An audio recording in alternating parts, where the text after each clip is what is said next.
What is going on, guys? This is Mortal Kombat Pro Competition NA East, the strongest region of them all. Whoa! Shots And fired. out here, out here, week six, a lot of top competitors here, a lot of familiar faces, and this is just going to be an exciting top eight.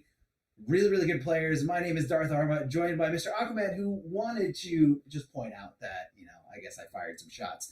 But I think it's more just Hey, be I realistic. mean, I mean, let's just talk about the numbers. 855 individuals entering on the east side of things for the pro competition. 479 for West here in week number 6. I mean, that just goes to show you having to go through so many more Yeah. players, and we already know the caliber of players that East brings to the table. When you look at some of the top 5, give or take players in North America, it's stacked with East Coast players, and that's just how it is. Arma, there's no other way around it. It's just it, man. Yeah, exactly. That's just how it is. You got really, really good competitors and everybody out there every single, active weekend, not even just the weekends that we are active here, everyone competing in all these different events, all these community driven events. And, that love for competition is there. And I mean, it's a great thing and a bad thing to be, in this region because, you got to shine brighter than most people to just get a dent in there in terms of like getting your name out there. I mean, it's crazy. Some people are even like too scared to just compete in this region because they know how much harder they're going to want it. So I hope I talked this up enough because we have a lot of great competitors Yes. here. I mean, if we can take a look at the bracket, whatever we Oh, can, let's but show them. I'm yeah, excited to talk about this one. On the winner's side, you mentioned all those community events that go on, and all those community events, for people that watch them, for people that compete in them all the time, seeing a name Deadly Rebel on top right here, Darth Arma, to someone like me is absolutely no surprise. This is someone that's always been on the cusp of domination in these brackets. Look at NEC for example as well, being one hit from taking out Fox or putting Fox in losers in that event. I'll never forget that because it's right there. But I digress. Deadly Rebel coming in, has a new character. Look at this winner's side, top 8, amazing. You got Biohazard versus Tweety. Biohazard looking to avenge his brother, as Tweety put Honeybee and losers the round prior. And Tweety's been on an absolute tear recently. And Biohazard, of course, the same. And Unjust, you can speak about that. As we're going to be speaking about the Open Series, they go hand in hand here, Arma.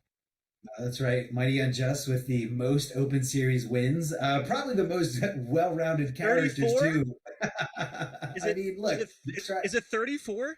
I I want mean, to say you gotta. it's that high. It's It's a ridiculous. lot. Yeah, it's like just as many characters that are in this roster, which are just as many characters that the Mighty Unjust can play. So you never know what he's going to be bringing to the table. And then a little bit lower in the bracket on the loser side, we have Hijinks going up against Honeybee, who did pull himself, pick himself up, dust himself off, What a continue run. trekking on through. Yeah, man, that was a crazy run. He had to go through so many good players to make it there. And then, to close it out, we have Polar at Night and Pulse. A lot of goons here. So shout There out are a to the lot Goon of Squad. goons here. We are ready Half for of our this round bracket one. Yeah, we're half ready of for this our round bracket one. is going to be good. But unfortunately, Arma, they have to murder each other here out of the gate. On the winner side, we got Rebel and Unjust. And we got Plural versus Pulse on the bottom. The Goons got to kill each other, but they're putting on wonderful performances. Plural Might, a massive surprise here in this bracket. Taking out Jet Ring, another up-and-coming player. That's the beauty of that run I see out of Plural Might. Had to take out Abyss, Ludi, and Jet Ring in order to get here, and that says an awful lot. That is young talent beating young talent, making a name for themselves. And with Raiden, that we'll see later on, but we're jumping in here to Biohazard versus Tweety, and we got some big boy characters coming out, and we see a godlike anti-breaking into the judo chop starting us off. Freaking crazy. Yeah, that was definitely a tougher armor break to hit. Very easy to miss it, but Tweety hit it perfectly.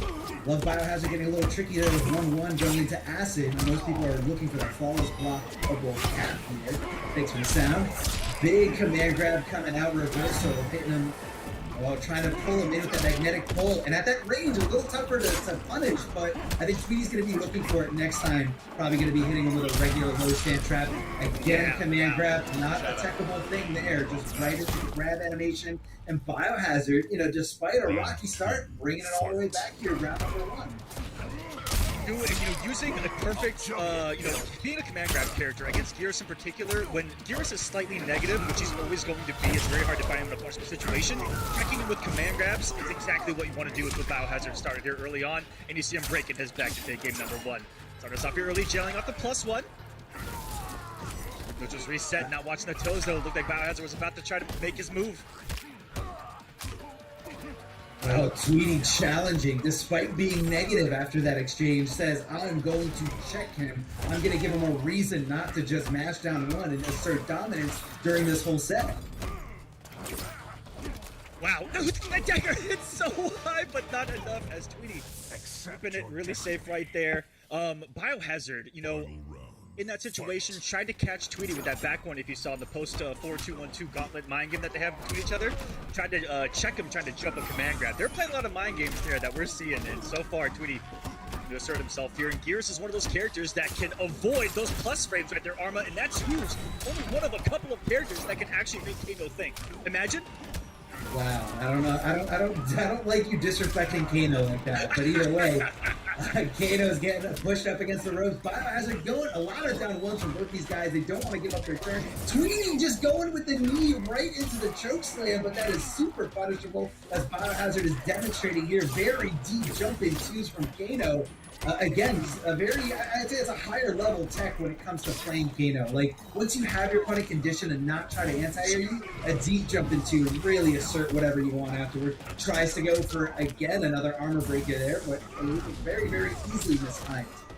Oh, that's gonna do it here. Biohazard tried to disrespect him off of the jumping right there. Probably thought that he could steal a turn with how high that jump one may have looked, but not today. And a couple of things that Tweety was using that is pretty rare to see out of a Gears player is the short hop kick. If you saw multiple times, it is, if it's in range, and there's a really big if with that because it reaches nowhere, but it is the quickest, it might be one of the quickest overheads in MK11. It is not going to be blocked, I think, at all, especially here online. His is 9 or 10 frames, which I think is the fastest in this game, and most people just aren't ready for that. So I love what Tweety's doing. Things a little bit differently. We saw him get the anti-breakaway, which is, again, another rare thing to see because it's so strict of timing. And you see him kind of putting in some buffers on the forward threes when he's in that range, just assuming that Biohazard is going to swing. So he buffers that forward three in the choke, and it's burned him, and it's worked for him early in this set.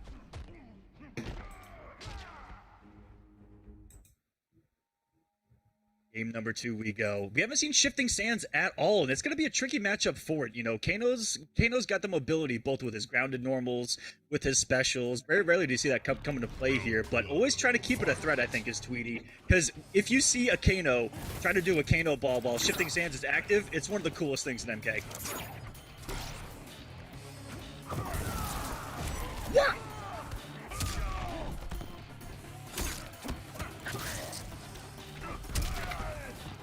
Gotcha. I'm gonna keep going here. Sorry about that, guys. See what happened here? We're gonna go to the corner. Nice catch up by Tweety, though, just with the down two. Didn't want to risk the stand trap, get a little nutty. Got the corner pressure going. No flawless blocks from Biohazard, though. Tweety's just been letting the 4-2-1-2s rip, and against one of the best flawless blockers in this game. That's a little scary, but there has to be some mind games there, because these two have played each other an awful lot. These online tournaments close enough on the crushing blow.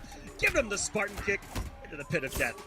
Oh, there we go. Tweety a little bit weary of it the second time around, and now we are in a dangerous position. Not going for the break, the anti-break. Back one, Biohazard definitely could have done some damage there if he believed.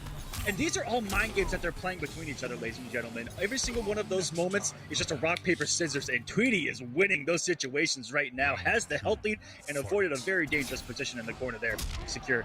First round. Yeah, you never want to be in the corner against a character like Kano. Has access to, you know, acid, able to ignite the fire, and just kind of trap you there for a very, very long time. There it is. As soon as I said it, there is, yeah, a lot of ignition. Oh my God. So dirty. No.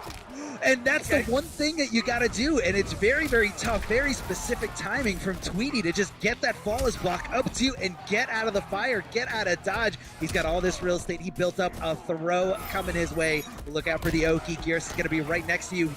No splash. Instead, going with the down four, most likely trying to bait a wake up, but Biohazard just one throw away. Decides to give him a command throw to secure that lead, and that was going to be a very, very tough loss if Biohazard did lose at such a huge life lead. Oh, that was a scary situation. Cornered against Kano, and Between almost bringing that back is sensational. I'll find up around a piece here. And checking those slightly negative frames differently every time is Biohazard. You know, doing that back one to catch the jump, reading the command grab, and I love the mind games here. But we got a couple of down one mashers here, and of course both of these characters can do it. You've got 6 frames, and then you've got down one guess again for your life on the other side.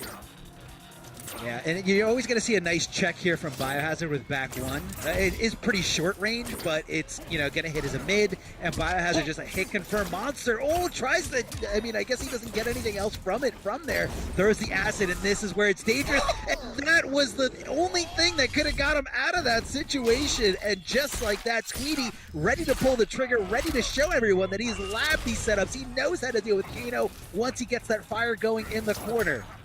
And Tweety doesn't want to find himself there. He's got no health, and he just gets sucked in like that. Biohazard hit confirming with the animation and just going with a regular, you know, leg pickup. No problem at all. Biohazard, all business. Getting back to this 1-1 game here. This is going to be a really, really good set. I mean, Tweety, setting up for a classic already. he pulled off 2 incredible things there in the corner. The flawless block up 2 in round number 2. And then at the end, you know, using that fatal blow, which is super, super, super unsafe, you know, as the perfect call out. But you got to keep that in mind in terms of like the mind games going into this next game. And if Biohazard gets him in the corner again, is he just going to block and bait out that fatal blow, or is he just going to continue to, you know, keep that pressure going? So Tweety kind of showed his hands in the sense of like, I showed you what I know about, you know, Kano's corner game. And, you know, from here, it's just where do the Yomi levels go? You know, are you gonna think one step ahead, or are you gonna try to think 2 steps ahead of that? Let's see how it pans out. And there's other tech that I'm waiting to see if Tweety knows in the corner with this variation of Kano, which, by the way, since I've seen this variation of Kano, I've been disgusted. This character is playing a different game sometimes, but a lot of Biohazard's damage, you know, outside of the corner, has come from either raw command grabs or raw pulls, and that goes to show you how good Tweety's defense has been this entire time as well. Oh yeah, it's definitely all these little like things that he's hitting in the neutral. I love Tweety tucking under that spit string. A lot of players just kind of settle for down 1 or down 2, but Tweety taking it a step farther, taking it to the next level, and just making sure he gets a lot of damage for it. That was plus, by the way. When he did down 4 into the command grab and he got hit by the down 4, it's still Kano's turn. I just want that known. Very good tick. It's a very good tick, and Biohazard just like that, ducking under that throw attempt, cashing in big time here as Tweety. Tweety got read like a book here. Forward throw. He tried to rob him right there, Arma. He wanted to go right into the pull fatal blow, which that doesn't scale whatsoever. That was a pure robbery attempt by Biohazard, but it was also an anti-flawless block setup, I believe, doing the low into the pull right there. So there were some mind games even there. That could have been different. And there's Tweety. That one was not in range for a buffer. I think he just threw that one. That was savage Tweety coming into play. And the side switch. That's a good day at the office. Oh yeah, it is. Good call out here. Biohazard going for that far string here, trying to make sure that low does connect. Oh, no armor breaker coming out of Biohazard. That could have been very, very dangerous stuff there for Tweety. Trying to check him with the shoulder. Biohazard with a reversal back throw, cashing in big time with that crushing blow. A lot of damage, 30%, but Tweety on the offense again. These guys are neck and neck, down to almost nothing. Wow. And look at that, being able to recognize as soon as your opponent's feet leave the ground, go for that sand trap. Make sure you get, you know, that free attempt of trying to get some good damage. Nice throw here. This is going to put him in a one-tap death situation. What's Biohazard going to do on the wake-up? Just delays it into nothing. Resets the neutral, and what a forward 3 again from Tweety. I mean, if you want to see... Oh, no. That's a murder. Is he fleeing the scene, or is he... Okay, he's just going to sit here and be proud of it. What an animal Gears is. But that forward 3, if you want to see, like, the blueprint on how to use that, just watch Tweety play the game. It's incredible. Anti-air, safe if you don't overcommit, right? If you don't buffer in that choke. But if you are at a certain distance, that is a smart thing to do if it'll catch someone pressing buttons. I'm loving it. Anti-airs, the conversions have been there the entire time, and the defense has been incredibly solid. It's been hard for Biohazard to open him up mid-screen. When he's gotten into the corner, absolutely. Mix City, population you, Tweety. Yes, again, have a nice day. But mid-screen, he's been dominant. Yeah, really good. And that forward knee there coming from Geras, I think a lot of it attributes to what Kanos like to do when they jump to the air. They like to kind of buffer in Kano Ball and try to react to somebody, either jumping back or trying to move.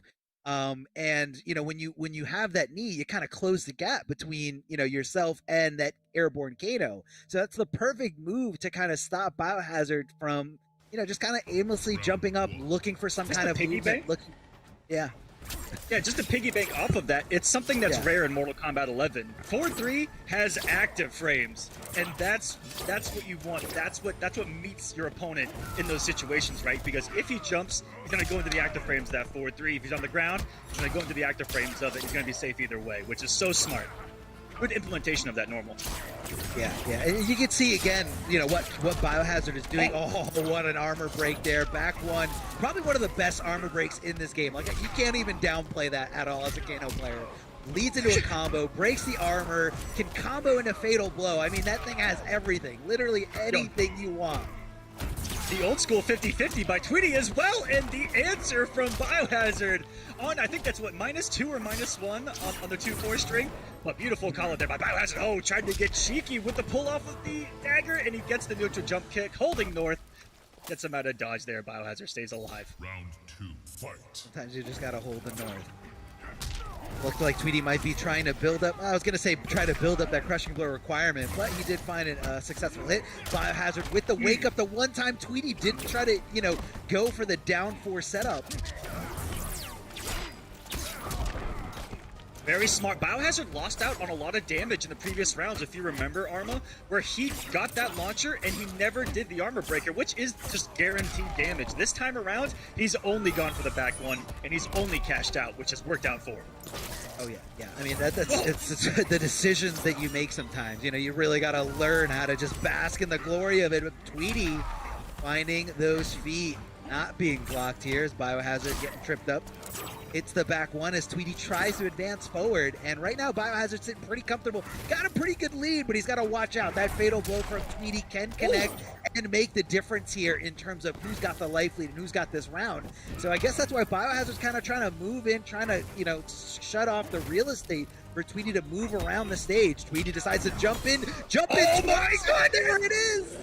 Pulls off the fatal blow. The air-to-air exchange coming out of Tweety. Biohazard, I think he played it right. He was very smart. He wasn't going crazy with the daggers. He wasn't jumping like nuts. And then that was an injustice move right there, Arma. Instant air to jump air. one snipe. Oh yeah, instant jump one air to air. That's the injustice player in Tweety for sure. I love it. Definitely is. It definitely is. It's a match point. What a jump by Biohazard. I felt like that could have led to more, but I think Bio wanted the corner more than anything there. He wants to set up that lighter and go to town. Yeah, I mean, I'm surprised he didn't go for amplified acid, and maybe he thought it might have been too obvious.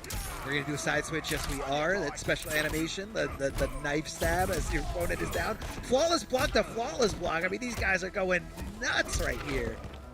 Forward throw. Just incredible level Mortal Kombat, these two. The implementation of everything that you see from the ground up.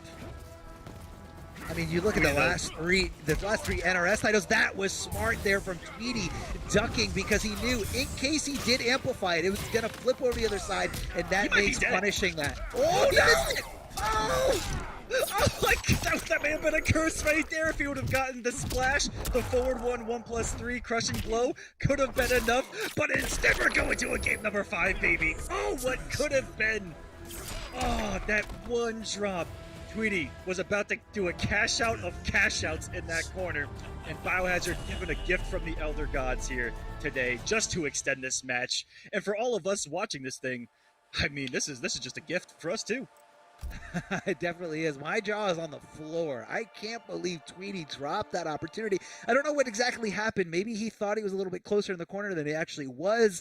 And again, sometimes the way that the characters fall, you don't think you're going over the other side, but Tweety definitely wanted that crushing blow requirement that, requires you to be in the corner. And that could have been very close. Like you said, Aquaman, I think this is death, because you knew the setup was coming, and very, very unfortunate for it's Tweety, tight though. but it definitely is. And online, like there could definitely be just a frame or two of part where that's how strict some of those combos are, where you truly have to interact with the hurt box of the opponent perfectly with the frog splash in order to get him to turn a certain way in the corner, and you have to time that forward one, and it just gets all kinds of crazy. Yeah, no, I can definitely see that. Biohazard feeling really comfortable right now. You can kind of just see it in his approach here as we are moving quickly over to the left side, keeping it nice and safe as Tweety didn't, wasn't in a position to let that flip over the other side. Back one immediately from Biohazard, and Tweety kind of just shifted gears completely. I mean, before he was kind of just like constantly checking Biohazard with the down ones, and I feel like Biohazard kind of conditioned him to stop. And look at this onslaught here, the tick throw coming out of 2-4 from Kano. Oh no, I don't know if that was a missed input or not, but a rare swing of a pull there by Biohazard. That's gonna cost him everything: positioning, the health lead, potential health lead now. Gonna be gets the first life, and that knee, look at that knee, it's unblockable. If it gets blocked one time tonight, I will be surprised. But Tweety using it very, very well, because you have to be up in someone's face for it, and an overcommitment by Tweety there gonna cost him. Wow. Out of both players here in a Game 5 situation, are they feeling the pressure here? Because we're seeing them swing. Yeah, I'm not sure if that was an I'm not sure if that was an overcommitment or possibly an input error. I mean, I don't really see a reason for Tweety to go for that. Super unsafe. There's no mix there. But Biohazard definitely happy to take that. Trying to toss some knives, trying to just get Tweety to crack here under the pressure. Tweety holding on to that block button, and that could have been a devastating situation there. But Tweety getting the best of that moment, the best of that scramble. Looking for the wake up from Biohazard. As you can see him hitting that down 4 from Gearus, in attempt to try to hit, get some kind of cancel or make it whiff. Tweety getting nice and aggressive here. Biohazard checking with those down ones right back, and this is not where you want to be. Not where you want to be at all. And look at that. He knew exactly when that was perfect.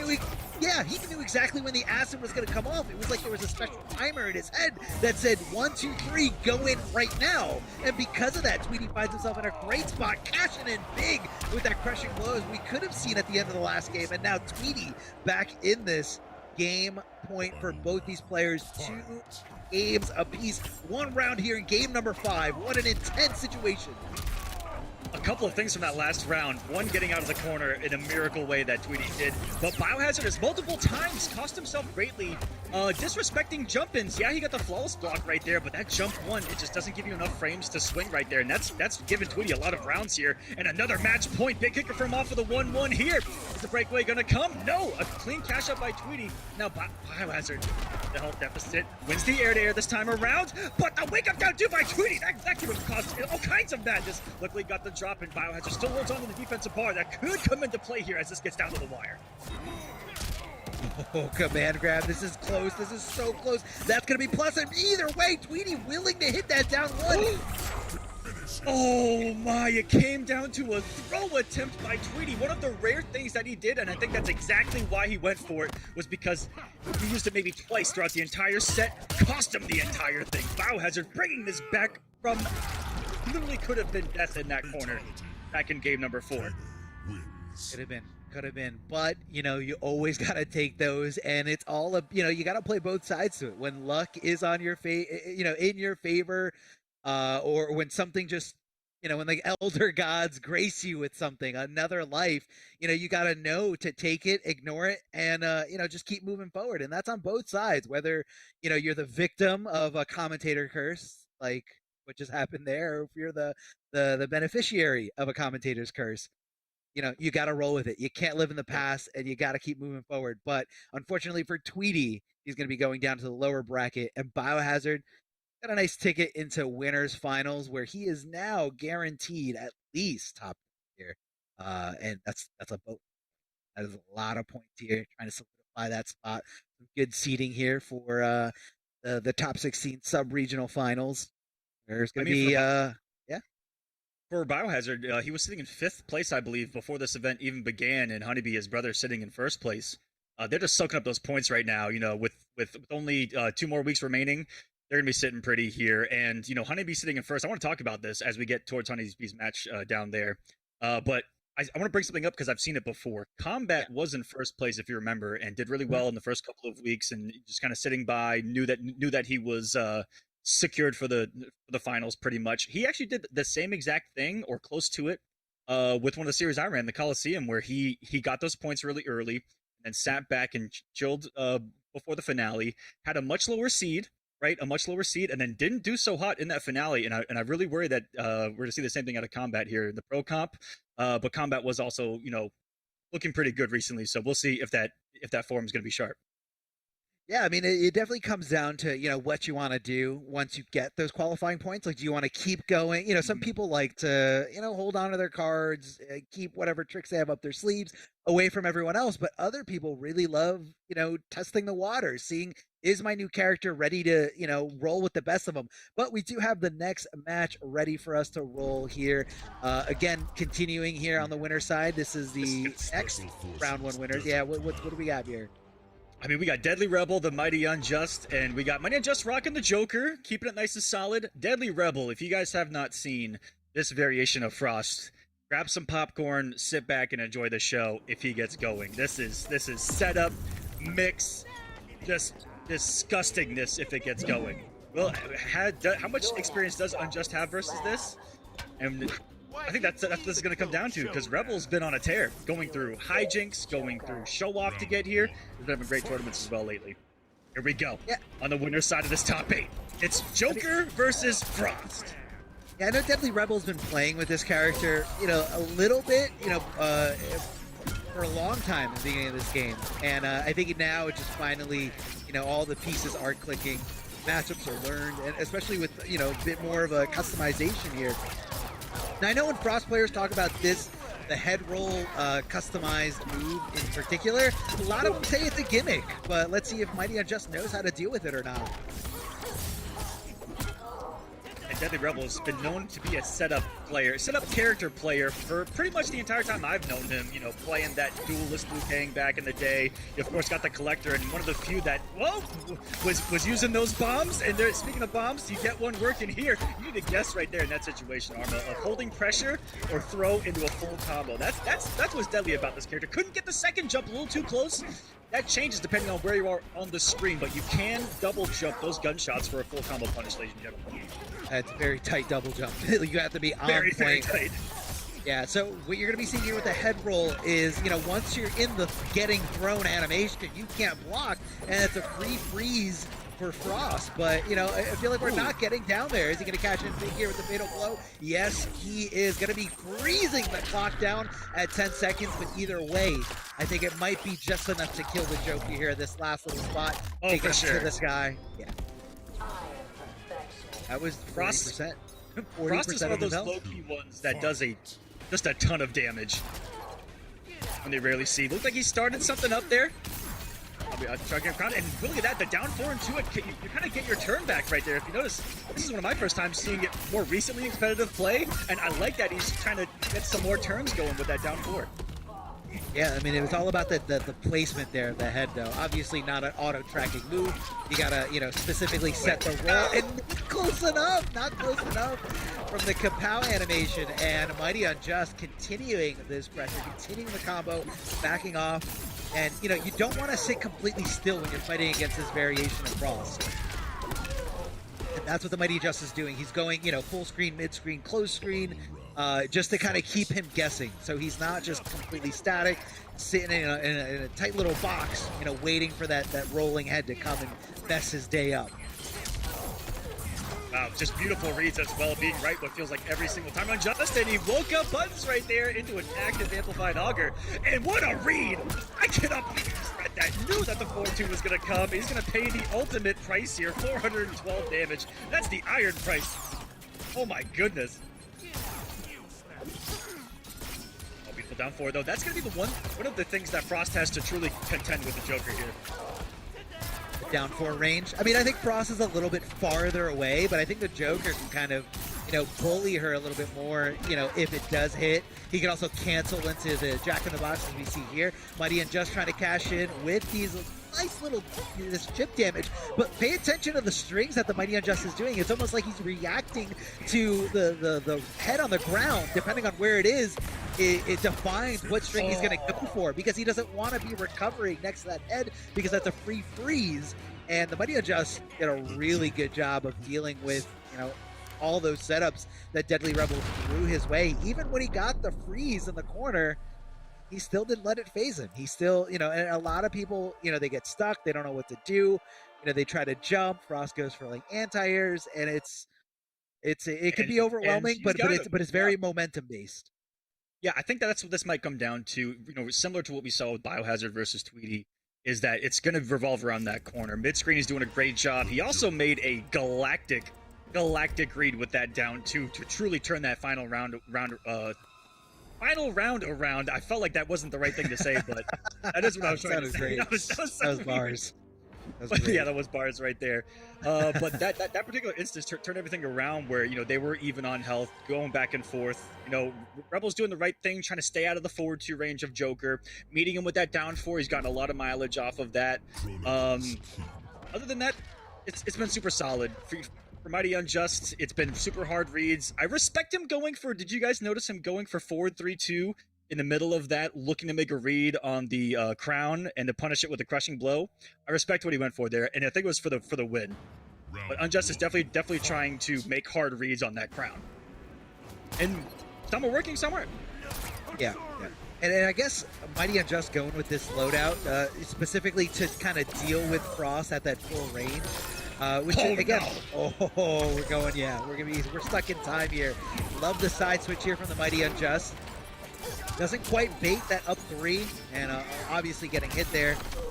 And that's it. Go. Yeah, here's the throw. This could be the avalanche. Never mind. Drops a huge opportunity here. Definitely not what he wants. I respect the pun that you were going for there, Arma. if only he did the combo. The avalanche of momentum coming, in favor of Frost. But it's okay. Deadly Rebel still in good spot here. Joker does have access to that Fatal Blow dash cancel, so you got to watch out for it because it does fulfill that crushing blow requirement either way. Flawless blocking. What's he going to go? No, doesn't even go for the throw. Tries to throw down that low projectile and getting frozen. This is not going to be good for the Mighty Unjust as he does lose this round. Deadly Rebel finding that little bit of confidence that he might need in order to turn this set around. There we go. Playing him with the range there. And forcing the aggression for Mighty Unjust. And he answered perfectly, because if he did not get that forward dash pressure going, he was about to find himself in a world of trouble. And that is going to be a counter hit into a setup. Oh my goodness, it worked. It's that avalanche you were talking about, Arma. That's it. This is it. What's he going to do? Dropping the head here. Hitting the down ones. Mighty Unjust able to block just in time. Big jump and kicks coming out from Frost. Trying to apply the combo. Oh my goodness, I just saw a rare back one trade into a conversion. Deadly Rebel showing off with his Frost now, and I think that Deadly Rebel simply got the corner one time, and you're able to see what he can do. I'm not going to count Joker out ever, though. We've all seen this story before. Oh, yes, we have. Time and time again. Oh, Mighty Unjust getting the hit. Good for him. Dash canceling. And is he going to connect his throw afterwards? No. Deciding to just cash in as big as possible. A lot of down twos. Oh, my. And Mighty Unjust coming back from the brink of defeat. That huge life deficit thanks to that corner momentum. Those shenanigans coming out of Frost. Not like this. That's a big button. That's a big button from Frost. Oh, and that's a big gain and a big crushing blow from the Mighty Unjust. Down 2 to look for that breakaway. I mean, broke away and still ate 300 damage. It's fair. Totally this fair. This is why we never count out the Joker. I'm gonna see some crowding input. No hit confirm either. Here. It's falling apart a little bit for Rebel, but he luckily gets the setup going, the anti-breakaway, and he's gonna do all of the damage in Frost's arsenal. 354. Drop the crown and get the execution from Deadly Rebel when the pressure is on. Yeah, it's very unfortunate to see someone going down because of an execution error, but he's still in this. Now the Mighty Unjust is going right for the forward throw.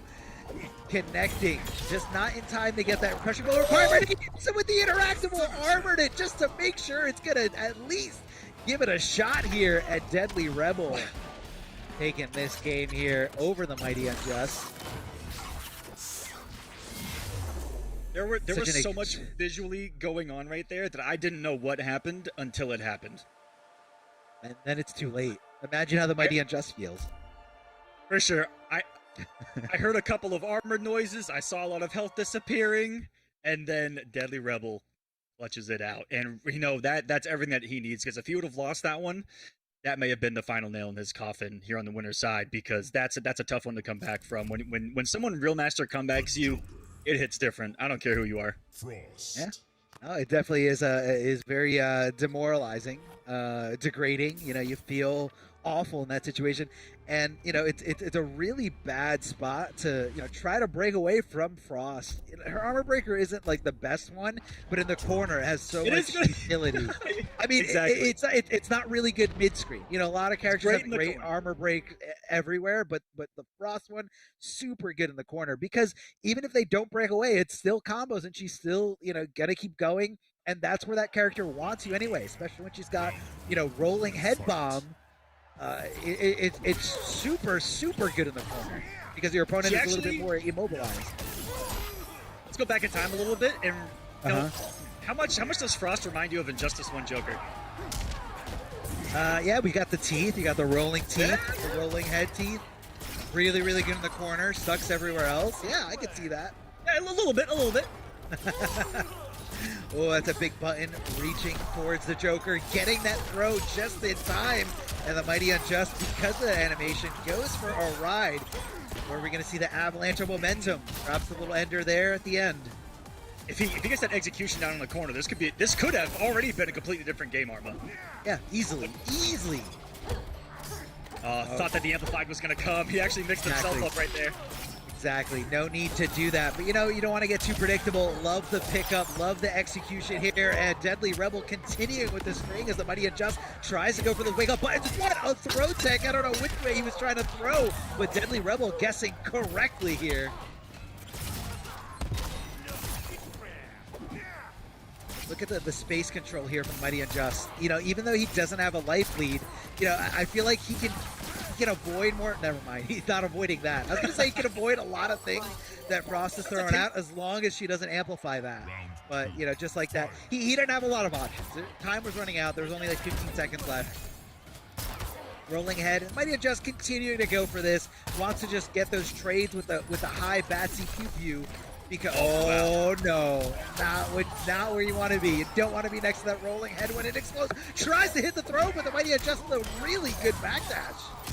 And here we go. This is it does have the bar, so it's gonna be a needless knockdown into the head. He's still got to guess here, and he guesses wrong, and here we go. Momentum. What's going to be next after the crown? Decides to get off of there, but he punished him perfectly. Textbook punish coming out of Deadly Rebels that I know for a fact you're coming off that interactable. And it has a lot of recovery, especially on whiff. And when you got buttons like Frost, you got an easy way to go in for a punish. Deadly Rebel taking the lead here over the Mighty Unjust. I mean, that was textbook right there. The execution finally we saw there in the final round when he needed it most, and it was almost full screen conditioning. He kept throwing close. I forget what is it called, cryogenic crown. I keep wanting to call it a head, but let's just call it the crown. He kept putting that close, and then closer mid, and then following it in closer mid, and then following it in against Joker zoning, and then he actually called out the Mighty Unjust to be comfortable enough to shoot a projectile right when he wanted to, and he put the crown. Finally, he did the far one perfectly, and that set up everything for Deadly Rebel. Put him in the corner, off of the meter, and then this mixed city population you grow. That was awesome by Deadly Rebel. Mighty Unjust needs to turn this around, and that's all he really needs to look for. Never mind, it's not going to matter. We got Kano coming back on the screen. It's biomagnetic pull, bombard check, and chemical burn. It's time to mix. Yeah, I was actually wondering what kind of loadout he was going to have. So this is pretty, common. This is what you're going to see a lot of top-level Kanos rocking. Biomagnetic pull, really good thing to just kind of throw, keep your opponent on their toes. Lombard check for the mix. And the acid, because it's just too good in the corner. Oh, it's that big overhead, but of course doesn't have manhandled equipped to continuing blocking that low head and just trying to back up here. Mighty Unjust trying to get the life lead back on his side, and that is a very dangerous.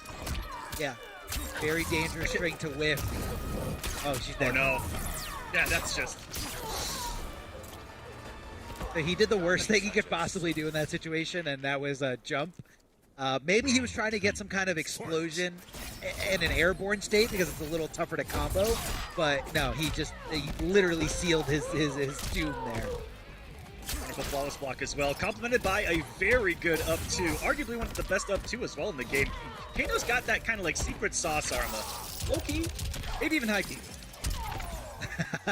Up two is definitely not on the list of complaints from Kano ever, but you know, this is a really, really solid character. Nobody can deny that at all. Here comes the big reaching forward 1-2 string coming out of Kano. Mighty Unjust hitting him with the lumbar check, the command grab, trying to get that acid going in the corner. There it is. Here come the flames. That's move forward, you're gonna blow up. Don't move forward, you're just gonna blow up. That's just wrong. That is just absolutely wrong. I had that happen to me the other night. There is, it quite literally takes. Yeah, it like takes the wind out of you. You're stuck there. He sucks you in and pulls you into the fire. He pulls you into your own death and demise. And this is why the Mighty Unjust has gone Kano. We've simply seen the strength of this character, not just in the past couple of weeks, but Biohazard's been putting on display for quite some time. And it's only gotten better with customs and you know, those players finding out about this particular variation, just hitting different. It feels like Arma. Yeah. Biomagnetic Pull was a move that was not included in any of the tournament variations prior to custom variations being unlocked, and you know, that kind of changed things a lot. A lot of people didn't want to give up manhandled because, you know, you got the overhead that does like twice as much damage, but Biomagnetic Pull is just so good. It just took a little bit of tweaking. It took a little bit of people to get kind of figure it out, and especially against characters that have limited ranged moves. It's such a good why not move to just kind of throw out there. If they get hit, cool combo. If not, it's really difficult to punish, and you just kind of keep them on guard. It gives Kano a really good punish as well for a lot of these characters that could abuse certain, you know, pushbacks against Kano before, and really only having to worry about Kano Ball as your reversal. Now you got to worry about that pull and getting full combo launched for the same exact situation and max distance. So hard for a lot of characters to deal with, and Unjust has already abused it back to back here to start off another game 5. And by the way, back to back game 5s. Welcome to Mortal Kombat. That's right. A lot of good talent here. Nobody wants to take anything lying down here. Oh, doesn't get the pickup there, but either way, Mighty Unjust just going on a tear.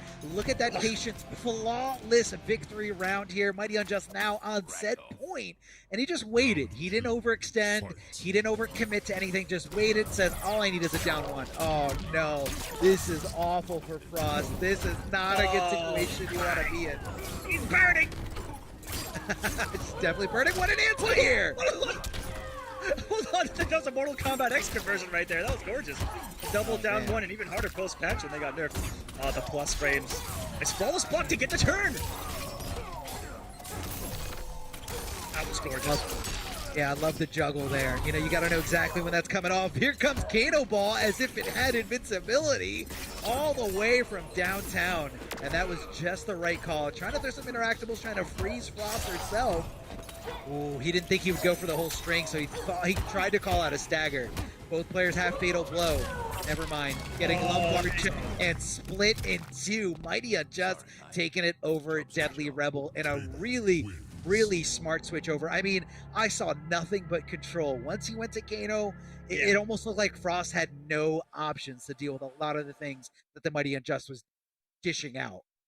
That's one of the biggest things that came into play, is that you cannot, you know, as a character like Frost and as a playstyle that Deadly Rebel likes, that's all about reading where your opponent is and trapping them. You can't trap Kano. That character can do whatever he wants when he wants, pretty much, and there's not much you can do to stop him.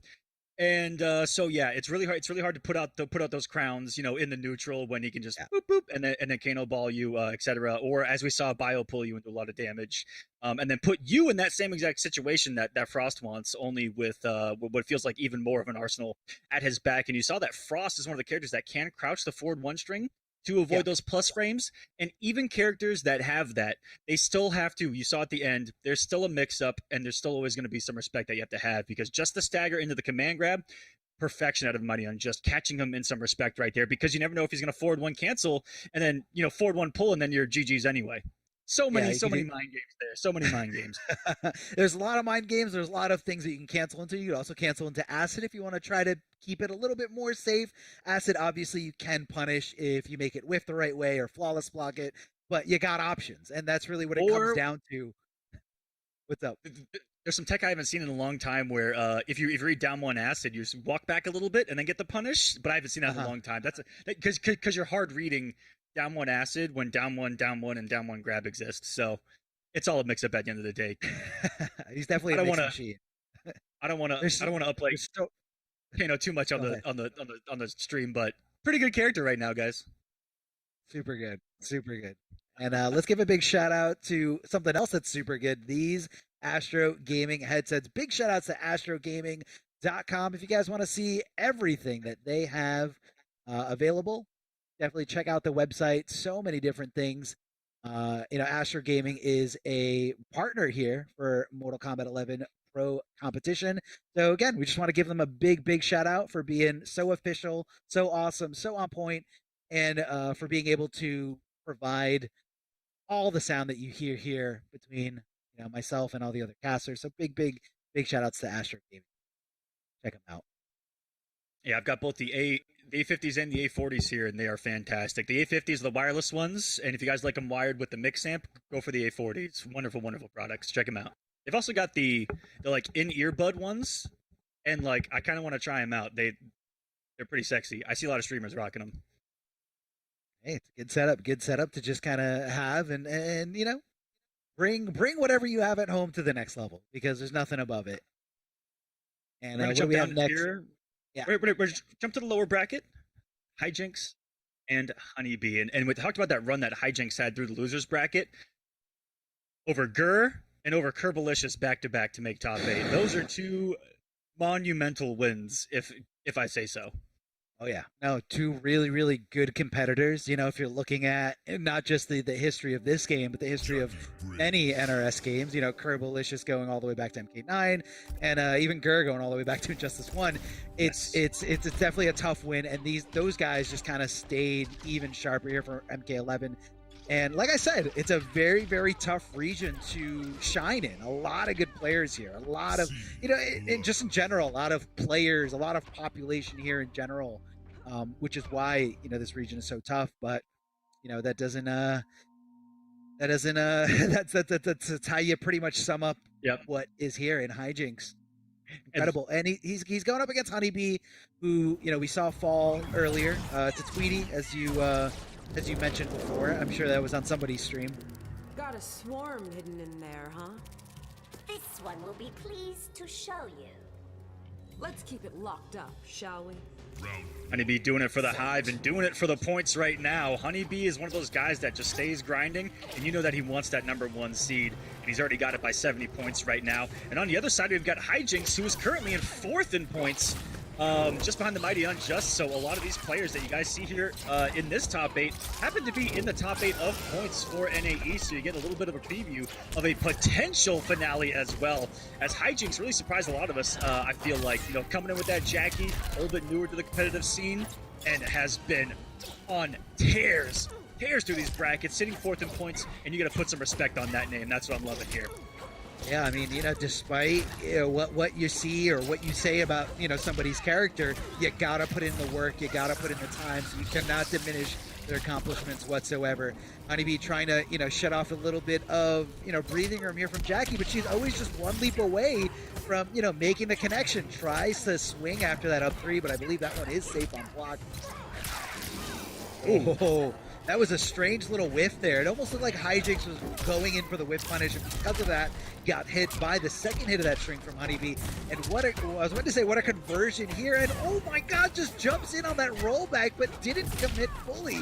It did punish no problem. That rollback does have some recovery. Well, that's a scary situation. Beats out the Fatal Blow. Good reaction by Hijinks, only, and I mean only, a frame or two off from getting the anti-air Fatal Blow. That was gorgeous, just off by a little bit of timing, because you rarely see that nowadays, where a Fatal Blow like hers can be a reactionary anti-air. Really smart stuff, but he's going to find himself in jail here. Do not pass go, do not collect 200 health. Oh, rare drop from Honeybee, who we know, oh God, oh. Yeah, that's going to be a lot of damage here. Going to be left in a restand situation. Going right for the smoke bomb afterwards. Keep going, Honeybee.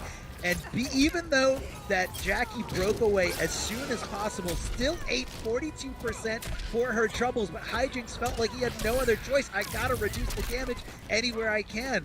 Hold on, this momentum could go back, could come back, never mind. Getting hit by up 3, super demoralizing. Oh, wait, Okay. never mind. Commentator's curse. The Ooze cut it down too. He didn't bite. Precious still. Yeah, even if Almost she a did. comeback there. Yeah, even if she did regular block that, I think she still would have gotten chipped out. A lot of hits continuously, and that's what Honeybee was kind of banking on. Obviously, she could have flawless blocked, but if you flawless block a poke, the canceled special move doesn't come out. So, I think that was definitely a safe bet there. The defense was incredibly solid too, just weathering out all of those leaps and ooze cannons. I don't even know what they're called properly. I'm never gonna look at. I'm never gonna look at her actual moveset and learn what that is. But really good defense by Honeybee. It didn't get clipped by a lot of them raw. Only one down 2 attempt in the corner got clipped by it. And that was pretty much it. Other than that, Honeybee's in full control. He's been puking the entire swarm out of her body and putting it on the screen to protect her from Jacqueline here as best that they can, and it's been effective. Disgusting. For sure. Yeah, just I feel like I make that noise every time I commentate Devora. I don't blame you. I don't blame you. I mean, look at it. Look at the dirt. This literal dirt that this character has. The utility of a smoke bomb. Yeah, that was good. Good hit confirmed from Honeybee. Gonna be throwing down that rising swarm, and there comes that breakaway. Honeybee trying to get Jackie, but Hijinks very, very smart to take his turn right at the perfect moment and get away from that bug as it hatches. Using those forward advancing mids to just get out of dodge, get out of the danger zone, if you will.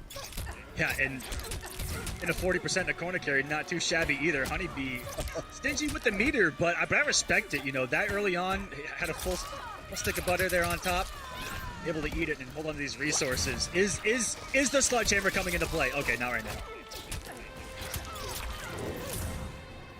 I believe that was that should be jump kick down too. I mean, really anything. I think that was a fake throw attempt, and I think Hijinks bit pretty hard onto that bait. And Honeybee just connecting with those mids. Easy to hit string, nice hit confirmed, no problem. Yeah. It just did it again, and that one gets me too, Arma. That looks like a throw every single time. You're like, throw's coming. Not like this. Being disrespectful there was Honeybee and a lot of hit advantage, but it got him out of dodge. Honeybee's net, one of those guys that is not afraid to disrespect you, and that's what I love about it. And you're leaping to your own death right there. Just give me another 30-something% before you can even break away. Yeah, even more so. Is the breakaway going to come again? Because he ate 42% before it. He's going to eat every single bit of it into the setup, and that's all she wrote. Honeybee just always thinking ahead, and I'm loving seeing Honeybee play Devora again.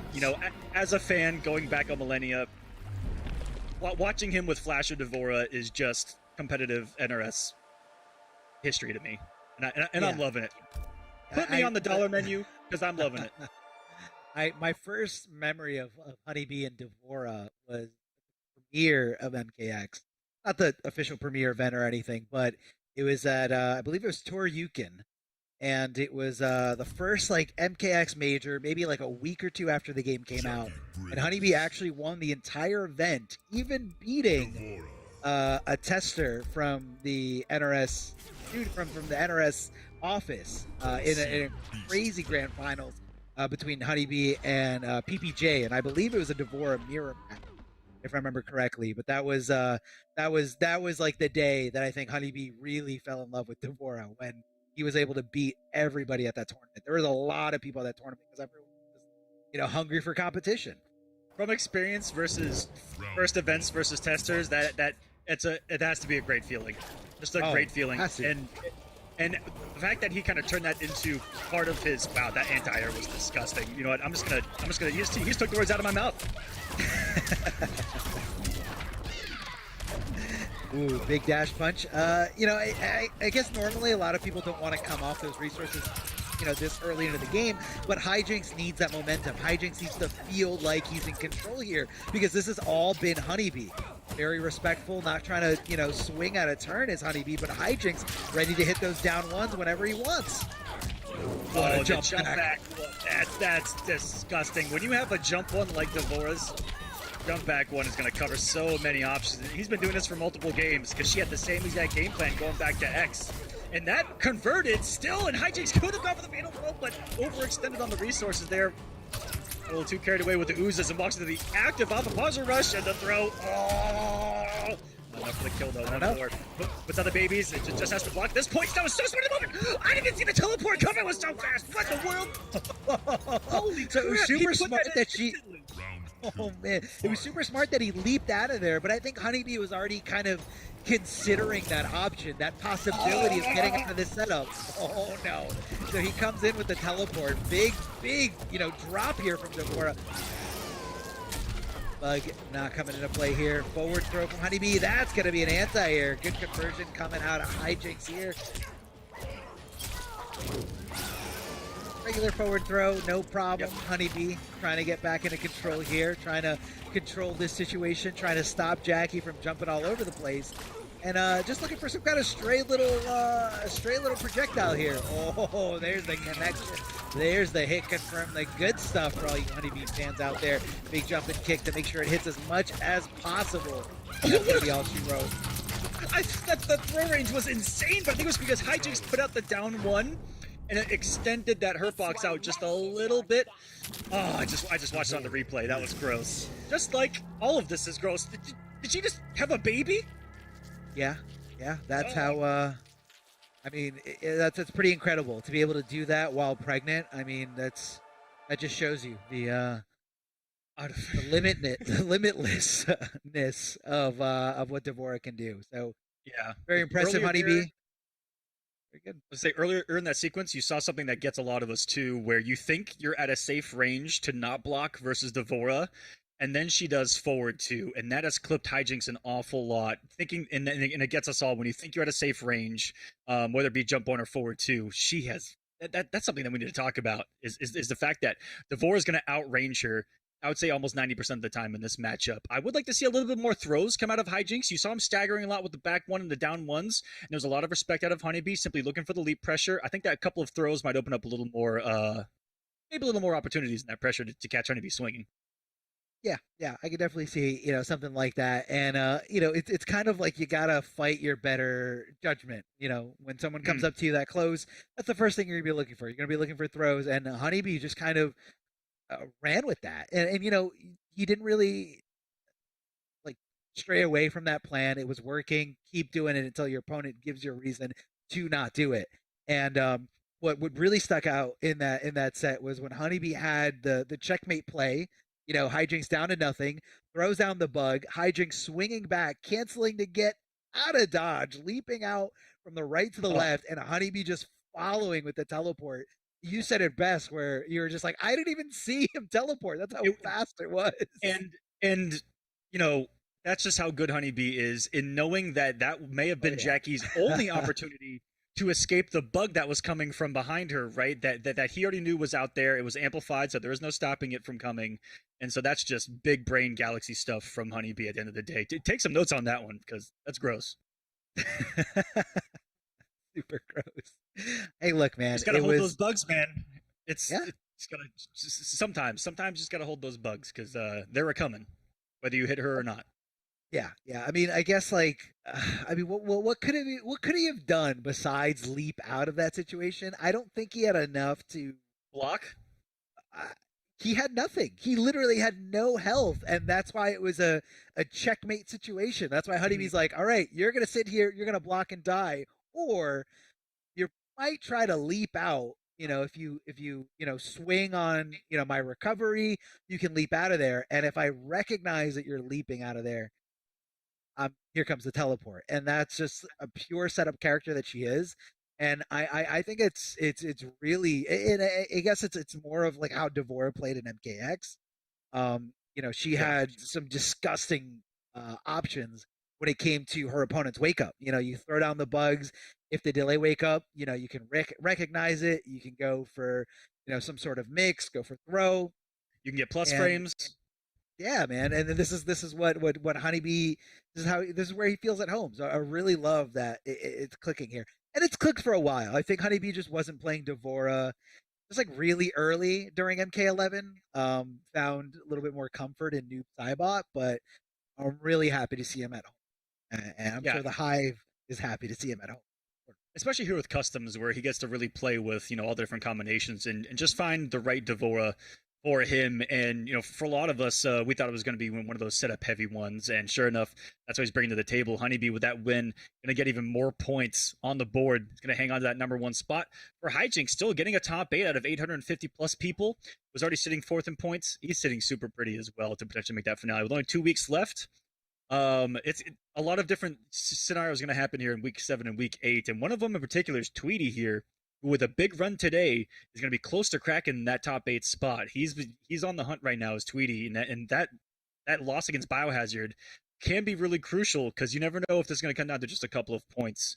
We got Abyss, Samij, Big Daddy G, and a few others that are sitting there above him that aren't having such great performances. So we'll see. This East Coast is truly unpredictable sometimes when that bracket begins, because all these guys can also run into some other killers and be out early. That's what I love about the East.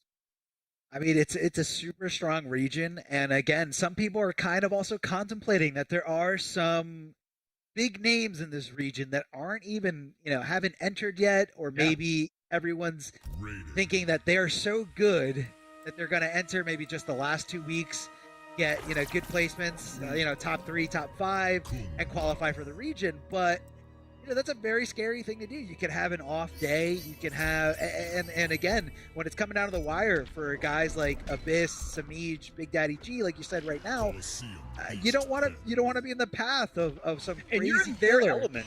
Like they're in their element here online. If you've only been playing offline and aren't completely warmed up for an event like this, these guys have been through the gauntlet every single week, right, of 800 plus people, just 1,000 plus in a couple of them, grinding this out. And so that's why these guys are so deadly from top to bottom when we look at the leaderboard in points that you guys can check out at compete.playstation.com. We get into our last match of round number 1 here. On the loser side, it's Pulse versus Plural Might. Plural Might, one of the Raidens of the world, and showing off here early on. That beautiful purple outfit, too.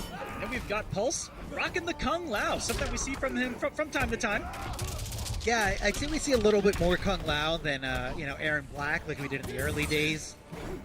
Pulse, a really, really strong competitor, though. You can see that he's not a super loyalist, though. Definitely willing to pick whatever he needs to pick to win. Whereas Raiden, we kind of see it on the other side. A lot of people say Raiden has a lot of problems here. Oh, what a teleport there. The call out from Pulse. Ready to swing as soon as Raiden appears. Oh, drops a little ender there at the end. And it looks like up close, it is all Pulse, just kind of continuing the pressure, the down ones, the right calls, keeping it going here. And this is super solid out of Pulse too. Knows that he doesn't have to do anything. One of the biggest strengths of Raiden is catching you moving and catching you whiffing because of that teleport. And Pulse with the smart of smarts to just sit there and do nothing. And I need to take note of that because that's how I die against Raiden. But that was so smart. All you have to do is let Raiden do his thing, and if he teleports close to you, press it down 3 like he did. Even if it doesn't punish, just check him because most of the time they're going to swing with a back one just like that. Yeah. I mean, you got to have the life lead first before you can say don't just do nothing. Oh, calling out that up 3 on Wake Up. What a throw escape here coming out of Raiden. Continuing the pressure, hitting that overhead. An overhead ending string. Ooh, Pulse coming up for a throw, no problem. Raiden's put all the way back, trying to close the gap there.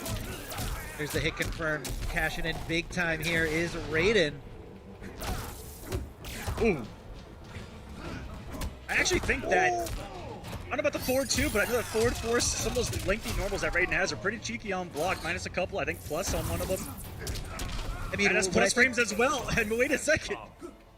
I think what complements Raiden the most in the neutral or in the footsie game is his walkback speed. His startup on his walkback speed is insane. It's you might complain and say his buttons aren't great, but you gotta use that walkback speed. Like it's so good, so fluid. Would you agree that this character is like one of the few where it feels like he's built around whiff punishing? Oh no, 100% agree. 100% agree. This character is all about whiff punishing, all about playing patient. Oh, knew that Pulse was going to be holding on a block right after, you know, that teleport coming in. Pulse checking him with the down one, tries to hit the down two. That could have been devastating for Pulse if he got himself whiffing there, but luckily only took a down one check. Pulse has been really good on reacting to these teleports as well, especially online, where it can be a struggle. Nice conversion out of Plural Might. Are we going to the corner? Yeah, I don't think there's enough of a launcher to get the Superman himself in the corner, though. It doesn't matter when you're raiding, you just boop, boop, boop, boop, and you're gone. Peace out, I'm gone. See you later. It probably wasn't the proper sound for it, so my bad on that, but hey. I knew what you were talking about. Oh, I forgot that he filled that crushing blow requirement. Flawless block that to make sure it didn't chip him. Now this is going to be a bad spot here for Pluralmight. Trying to, that was a Hail Mary. That was 100% another Hail Mary. That was like a triple Hail Mary right there. He put it all on the line. Really smart by Pulse. I think that forward 4 is like +1 or +2 in that situation, and I think that's where Pulse smarted up and was like, I'm not going to fall for this. I'm not pressing the button. I'm not going to die. And luckily, it was Plural Might that's going to pay the iron price for going into a down one Storm Cell there. Yeah, no, he was definitely looking for like knee into I respect any kind of hit confirm or maybe a fatal blow, and then obviously you're going a little crazy when you go down one, cancel into a very unsafe, a pickup or a combo launcher. I can think of the word launcher, and Pulse just being real patient. Pulse, despite how a lot of players play in this game, he is definitely one of the more patient players. He doesn't like to swing out of turn. And when he was playing Aaron Black, he very rarely went for things like slide or back to slide. Just kind of prided himself on the fact that he can out-patient anyone. And that's what you're going to be seeing here in his gameplay. Well, there's a nice swing there, Pulse. Not having the option to break away early. Just like in the previous patch, Raiden gets a little bit of that guaranteed damage now. Part of what's made him a lot bit more solid of a character, I feel like, more complete of a character. Because Storm Cell, I feel like you have to have Storm Cell. That is one of the unfortunate things about the character in order to be at a competitive level. You just need that damage. The rest of the variations, the rest of the moves do really cool things. They're super swaggy. I use them, but they do nothing. Like, as far as damage, right? Gonna find some peppy damage here, and the corner. He's knocked down 311. And into what I think are some plus frames off of that kick, if I'm not mistaken, Arma. He's got a lot of plus frames too. Forward 4, the amplified regular electric lightning shot. And power jump. Yeah, you can't stop when every time you get a drill to the face. Big jump in here from Pulse. And decides to go for a throw, knowing that his opponent's looking for, continuing pressure here. And he's kind of changing it up here, relying a lot more on throw. I wouldn't be surprised if I saw another throw.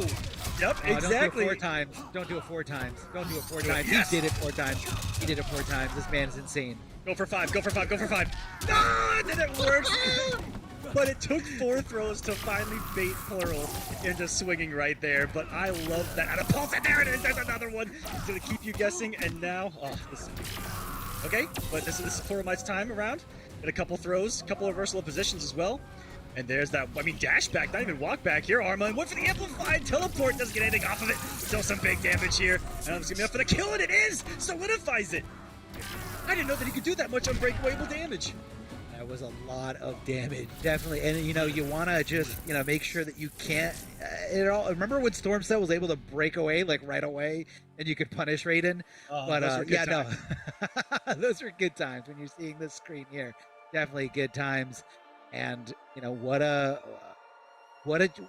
to come back from a situation like that where you got thrown, not only did you get thrown 4 times in a row, but on the 5th time you got read like a book, you got super shimmied, and for a lot of damage, still able to just kind of pick it up from there. And it's tough. It's tough to come back from that spot, and that shows you, the makings of a top player, the makings of a true competitor, is to be able to come back from that.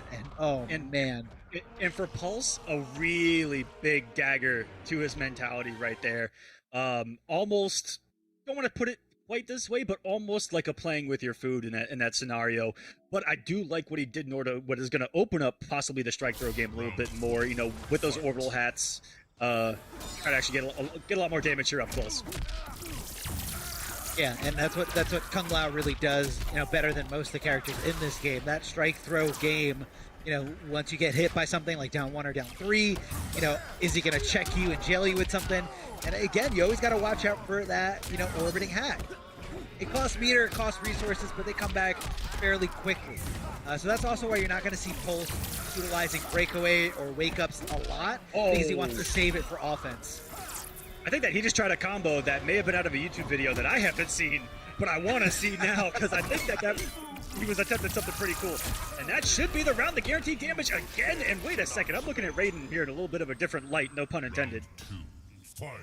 Hey, I don't blame you. I think a lot of people at home are also seeing this, waking up to what Raiden can do here. Back throw coming out of Pulse.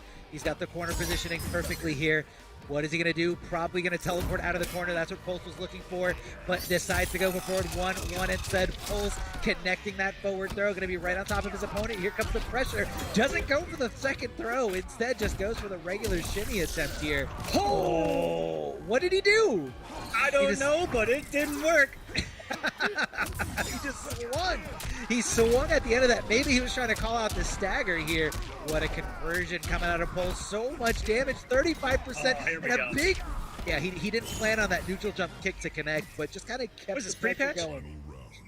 Yeah, super plus, no matter how, high or deep it hits. Oh, we got it back too loaded. This is a different game here for a moment. Okay. Gone here. No hit confirm on the back there to plural, but still reset neutral. Sending them full screen, reset neutral himself with the teleport. Something that Raiden can do at the snap of a fingers, baby. It's so Oh, fast. that down three almost got clipped. Luckily the frame's there for him. It's just early enough to stop the back one. And Really just smart. like that. Yeah, just out of there, out of the corner, out of dodge, and just kind of backing up, trying to get Pulse to overextend. Hey, look, he just teleported out again. No problem. See you later. I'm going to wait for my meter to come back. Tries to get cheeky with the interactable, but now he's not going to have some defensive bar for quite some time. So this is the opportunity for Pulse to strike, for Pulse to come in. Hits him with the hat, takes advantage of the super plus frames, and just like that, hit confirming the orbital hat for a lot of damage. 41% wake up, and he knew he was going to neutral jump 3. That's why he woke up with that stand 1. Oh, he's dead. that's it? Oh, he's dead. Oh, I He can't is believe dead. it. This is the most unfortunate of unfortunateness that I've seen in bracket in a long time. Pulse has let 2 games go straight. I don't think there's any other way to put it. I'm not going to sugarcoat it. Pulse should have won this 3-0. I don't know about it. I think that's a bold statement. I don't think Pulse is playing with his food. It was in his hand. It kind of was. It was. I mean, look, maybe it was a little obvious to go for the neutral jump 3 because that's what he did last time he finally got him in the corner. And that's where, Plural just adjusted. He knew he was going to go for that. Kung Lao's jump 3 is wonderful call out. Yeah, super good call out. And I don't want to diminish the win. That was a well-deserved win because he called it out so perfect. hard. So good. And just to add on to that, what made that so hard is the fact that he called out him doing the late jump kick to try to get the plus frames off it just in case it was blocked. That's what made that anti-air truly special. And yeah, you're right. We definitely need to talk about that because stand wanting there, if he does that jump kick early, you're dead. Yeah, you die. You literally die in the corner. So much damage. And you can kind of tell the intention from Pulse was not for it to hit. That's why last time when it did hit, he jumped over immediately because he wanted to keep that pressure going. So not necessarily looking for the...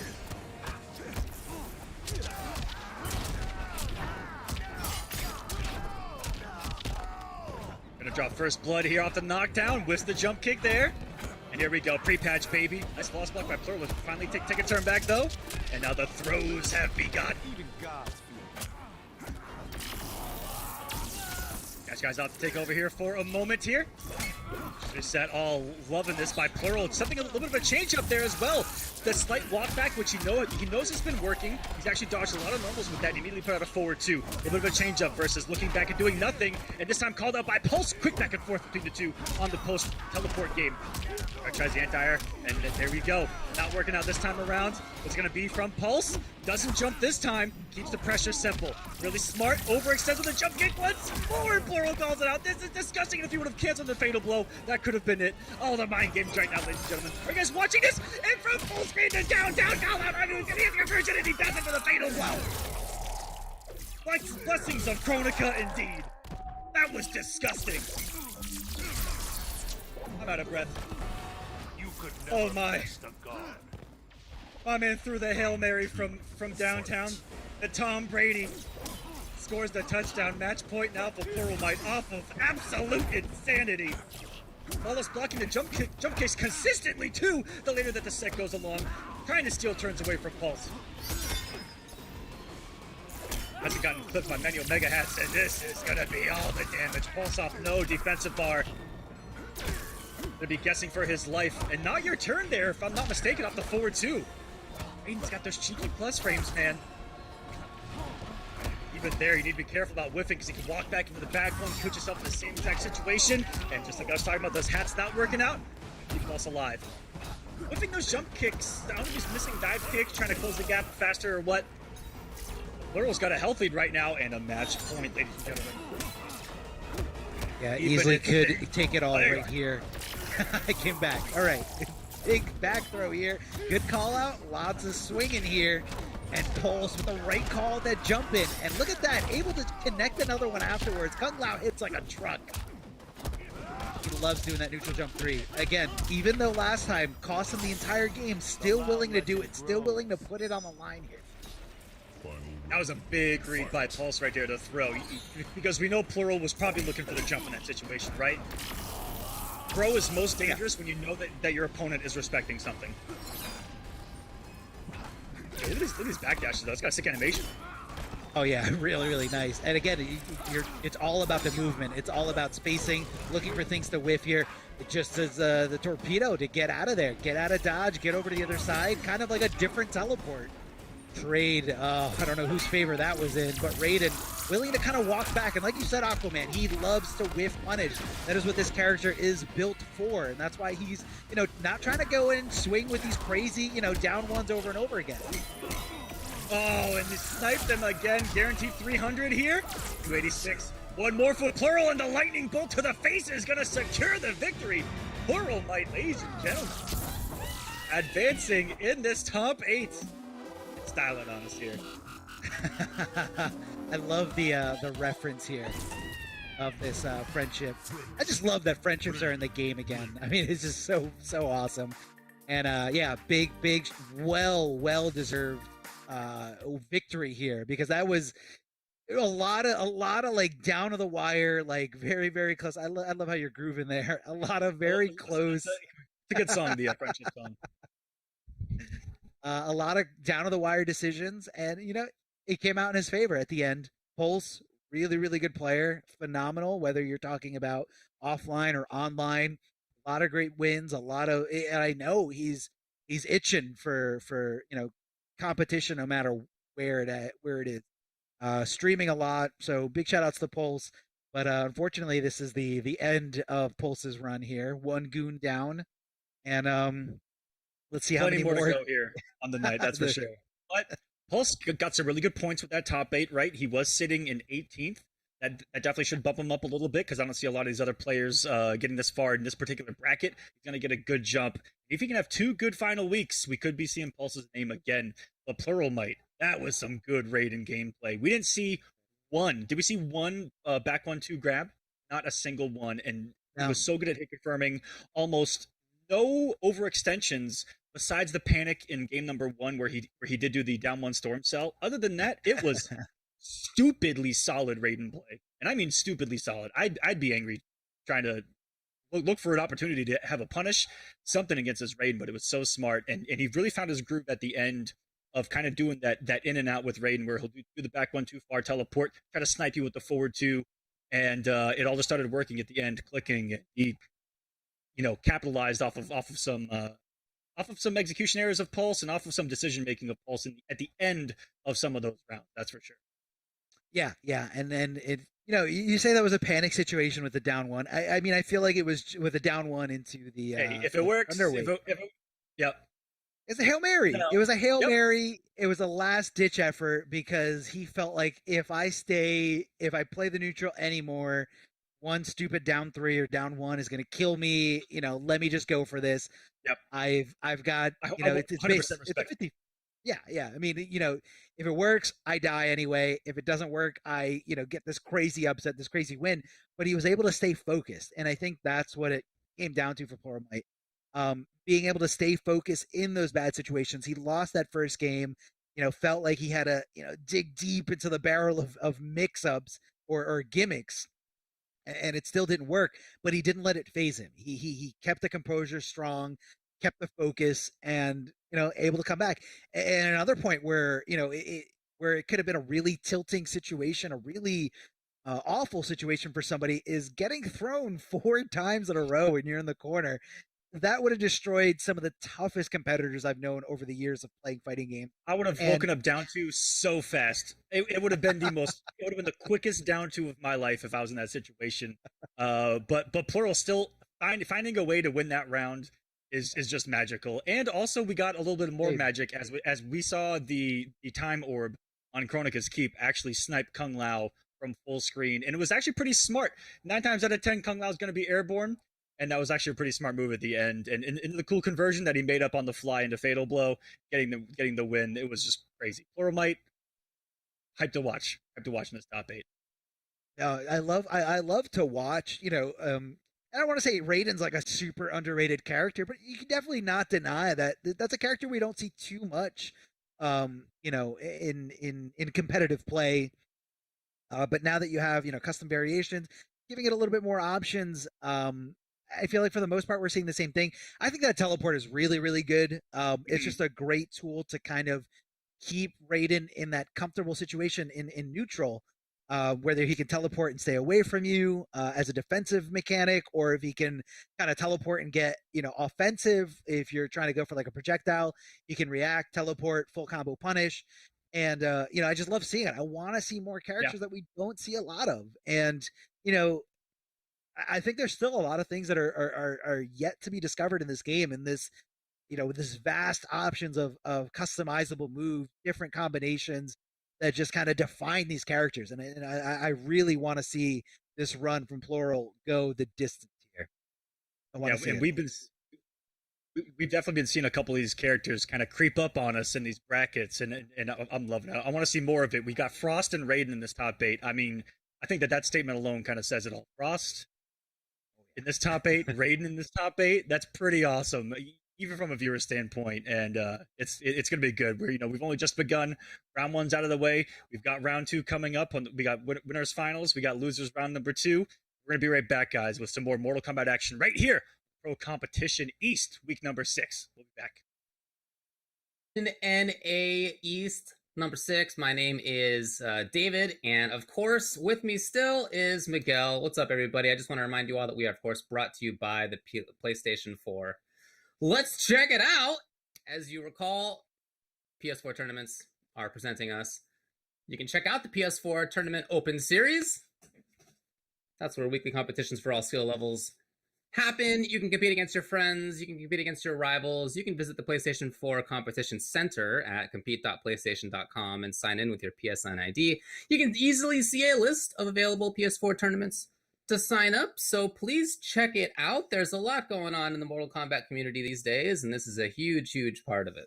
So already today, we've seen a pretty good round 1. We've seen a lot of interesting character variety. We saw some really super close matches, a lot of fun stuff so far. I'm sure it's going to continue. Let's check out the bracket. Arma, what do we got going on? Yeah, the bracket, as it's progressed past round number 1, we've got 2 players eliminated so far, and those players are Hijinks and Pulse. So they're going to be going down, as we have 6 players remaining. 2 players remaining on the upper bracket and 4 remaining here on the loser side of the bracket. Biohazard and the Mighty Unjust sitting comfortably here, winners finals, which right now they're guaranteed 3rd place or better, as the winner of that match is going to be moving on to grand finals and the loser is going to be moving on to losers finals.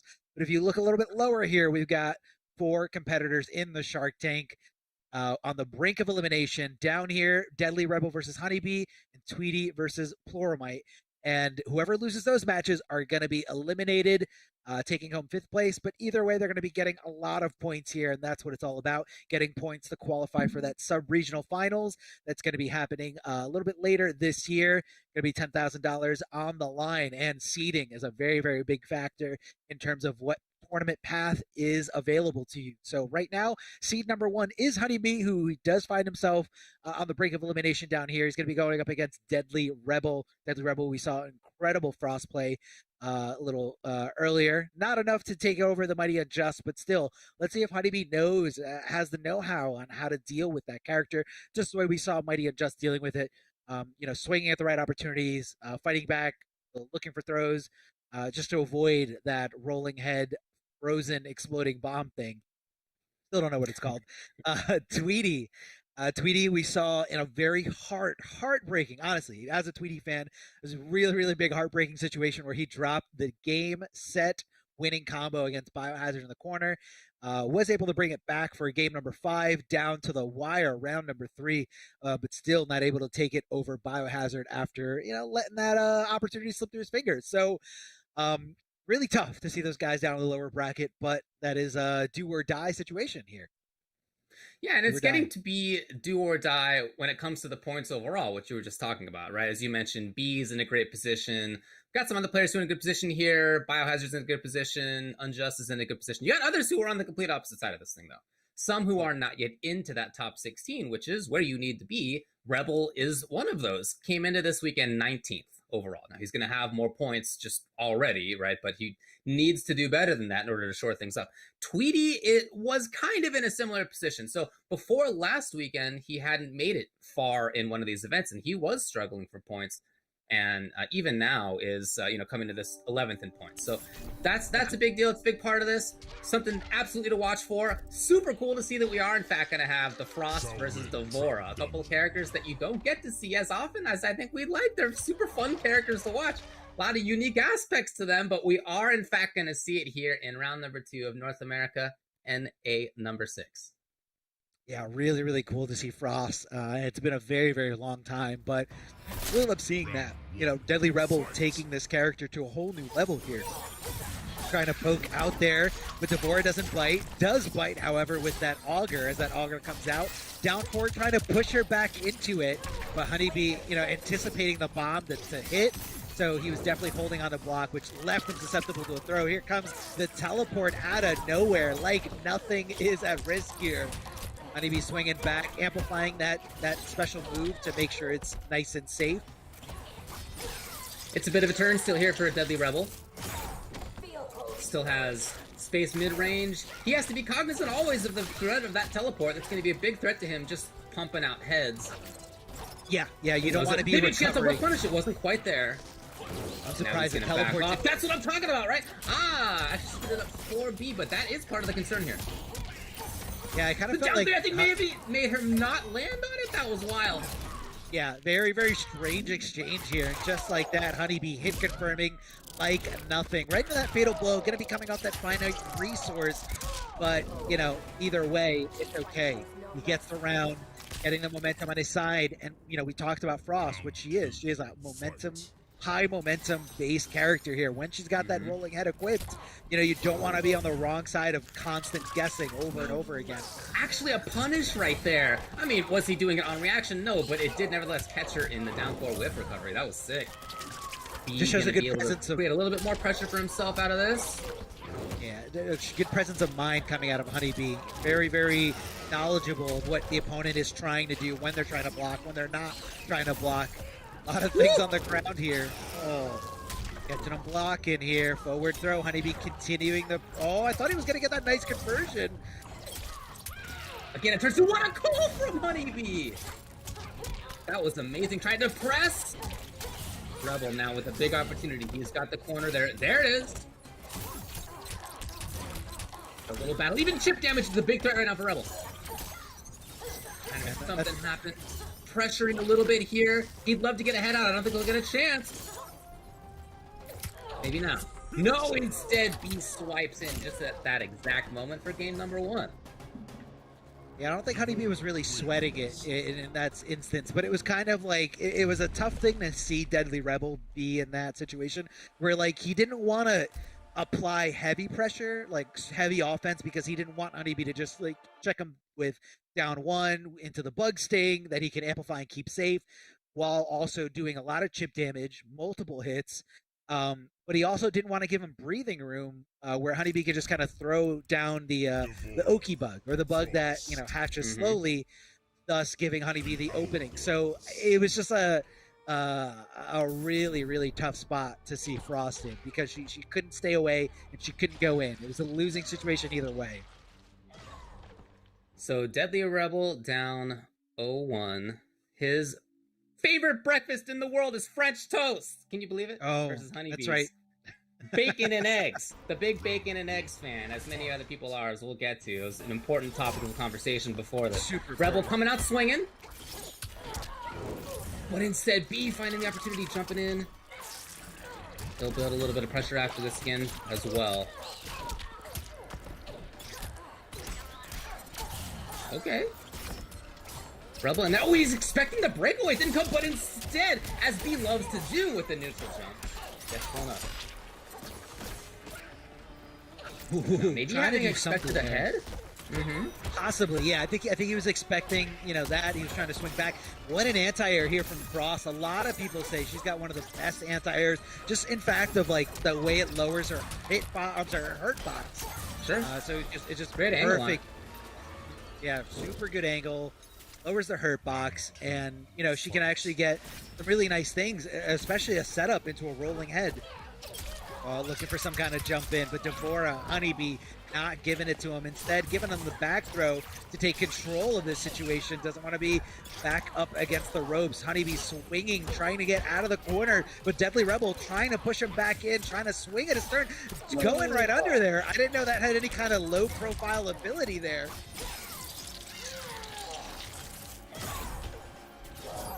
Maybe get a head out. No, that might have been the expectation for Rebel. We've got to block, got to play defensively here. What a block on the overhead. Although it was safe, of course. Both of them just pumping it out on the ground here. One of them trying to take advantage of the other. Back to pressure in the corner for Rebel. We've been here before. Land on it. No blocking time. Just in time there. Honeybee, the Nick, a few frames later, could have been a really bad spot for him. Oh, trying to swing as early as possible, and that was why he ended up getting hit by that last little bug sting here from Honeybee. Trying to hit those mids, definitely a little bit slower in the mids departments for most people, for most characters, but still works. Rolling head, and Honeybee just putting on this all these obstacles in front of Frost. The down four there to seal the deal. Kind of just trying to take up space, trying to take up anywhere where Frost can make an approach. Only needed to take up 7 seconds on the clock as well. Wow, what a call on time. He didn't have a bug out either. Just a big, correct guess out of Honeybee. Rebel just trying to play defensively. No! Even at down three. No. I'm very surprised. I mean, it is super good, but at the same time, the hitbox, hurtbox situation on the jump punch from Devora pretty weird as well. Yeah, super good. Like two really good things. A good jump in meeting a good anti-air. Right. Okay. So both these characters are so interesting to watch because they both get to create pressure for themselves that without having a head out or without having the bug out is going to be unsafe or it's just not going to be real. But once they have those things out, you can see that they are both such snowball-heavy type of characters. Super fun to watch. Yeah. I love Honeybee's call out there at the end. He loves those because he knows that the strengths of his character, obviously like all the top players do, but he knows that, what could Frost have done in that situation when she's down to nothing? He's able to apply a lot of chip damage that he can amplify and keep safe. And he's got to stay, relatively close to the opponent for those, for those stabs, the bug stings coming out of Devora. And, I guess Deadly Rebel thought, only thing I can do is up 3 and get the momentum back on my side. Well, Honeybee read it like nothing. Well, Look, Rebel needs a lot of momentum on his side at this point. He said coming into this that he's after the points. That's really what he's going for. And again, makes sense. He comes into this outside of the top 16 where you need to be. Yeah, a lot more on the line for him. Good anti-air with the stand one, but unfortunately a scramble going in the favor of Honeybee. Both players swinging away there as they decide to get up. A lot of pressure here coming out. The bugs giving it to the favor of Devora. As Honeybee trying to run away with this, trying to get as much damage on the board as possible. Here comes more bugs. Fake the throw instead with a regular, swing here, hoping to open up Deadly Rebel in this situation. Oh man, got there in time. That was super sick by B. And no breakaway. Look, the bugs, that's what I'm talking about, right? The bugs were there just to save him just in case. And it is match point for B, threatening to take this 3 games in a row. Yeah. I feel like, there at the end, Deadly Rebel just kind of called it quits on that round, trying to preserve his energy and his, concentration on this next round, because this is a do or die situation for him. He's trying to get as many points as possible. He wants to make it through the rest of this bracket. Dropping the head. What an anti-air. Crosses down 3. Such a good anti-air. Jumping out, but covered by down 3, as you were just saying. And again, even trying to neutral jump out, covered by the down 3. That anti-air is really putting in work. Ooh, showing the knowledge is Honeybee, flawless blocking that gap as it gets thrown his way, but didn't decide to go for any kind of crazy up 3, or it kind of looks like Honeybee didn't have the meter for it. Deadly Rebel showing signs of life here. That was a long round, but it was pretty much in Deadly Rebel's control, hitting those anti-airs over and over again. Now Honeybee's got to rethink about the timing of those jump-ins. He's got to switch it up here, maybe throw a jump-in kick here or there at just the right angle. Either way, forward 2-2, hit confirm into the teleport. No problem. Honeybee's going to be going on the train to damage here. No, instead going for some kind of setup. Didn't have the bar to amplify it for a big cash out, but still able to do some damage. Get in, get out. Now Frost has to come to Honeybee. Now Frost has to get around all this Devora play, all these obstacles she's throwing out here. These little pokes in front of her. Oh, jumping back! Just trying to get anything going, really, is Rebel, as he's still at Honeybee's match point. Trying to stay away now from the bug. And even though Frost has these many options at range, I really like how Honeybee has played from distance. Oh, okay. All right. On reaction there. Kind of funky whiff situation as she was whipping the stabbity stab Rebel. I don't know what it's called, buddy. It does. Whatever. I think it's called that. Yeah, it's official. Right here. You guys heard it first. He still has life advantage. I mean, he's still okay, just kind of taking up spots on screen far away. But he went in, and that's going to seal the deal for Honeybee. 3-0 over Deadly Rebel. Look, B came into this again. Great in points. And his philosophy is that just, hey, let's see if we can win another one. Thumbs up emoji. And right now, he's doing a pretty good job at marching his way through. And that last little teleport there from Devora, I mean, I'm not sure what exactly inspired that decision, but it worked out. It definitely worked out. It could have been the tension that he was feeling in that specific moment, knowing that the fatal blow hit and knowing that, it wasn't getting Deadly Rebel the life lead, but it was going to give him the green light. Like, I got to go in. I got to do something. And Honeybee called it out perfect, putting it a lot on the line in terms of that match, that game. It could have been a complete momentum shift, but Honeybee looking great with it, looking fantastic. Jumps are on point, and even there at the end, making the adjustment where Deadly Rebel did get that round, just kept consistently anti-air, anti-air, anti-air. So Honeybee, adjusted to that. He said, I'm going to stop jumping. I'm jumping way too much. This is why I'm losing. And, he didn't even give it a game in favor of Deadly Rebel. He adapted on the fly, on the spot, right there. And a lot of people, sometimes you need that reminder that Frost is not a force to be jumped in on. Definitely not. Fun one to watch, and we're going to get to see more Honeybee later. But now we're going to be moving over to the other side of losers, where we have Tweety and Pluralmite. on that side. You talked a little bit about the match that Tweety had earlier. His back and forth with Biohazard has been one of the most interesting things to watch, interesting trends to watch in the NRS scene over the past couple months at this point. They've run into each other so often. This time it was Biohazard who took it very, very closely. So Tweety comes into this, only having lost there, and in fact, having sent Pluralmite to losers in the first place, right? So this is going to be a run back situation. Pluralmite then had to get through Abyss, Ludi, Jet Ring to get into this thing, and then, of course, through Pulse as well. So, I mean, it's already been a march for Pluralmite, and now this is a chance to beat the person who sent him down to losers.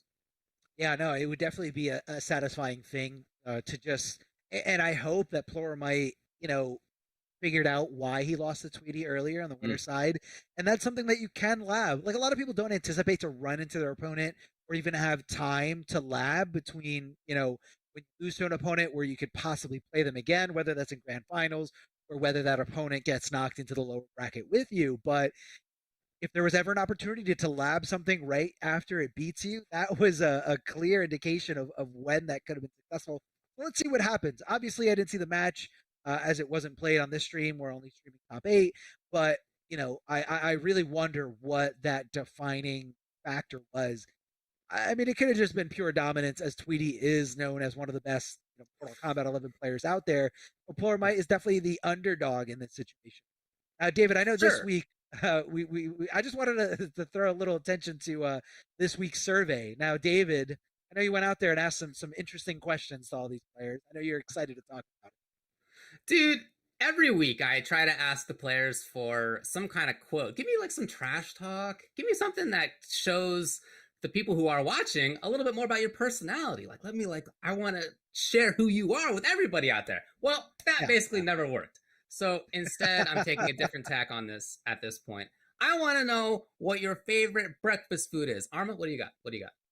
What as my favorite breakfast food is? What's your favorite breakfast food? I'd say French toast. French toast is amazing because I am really bad at making it, but whenever I go somewhere else, they're awesome at making it. So that's my personal favorite. Okay. I'm gonna have to go with Locke's bagel sandwiches. That's my number one. That's solid. That's good.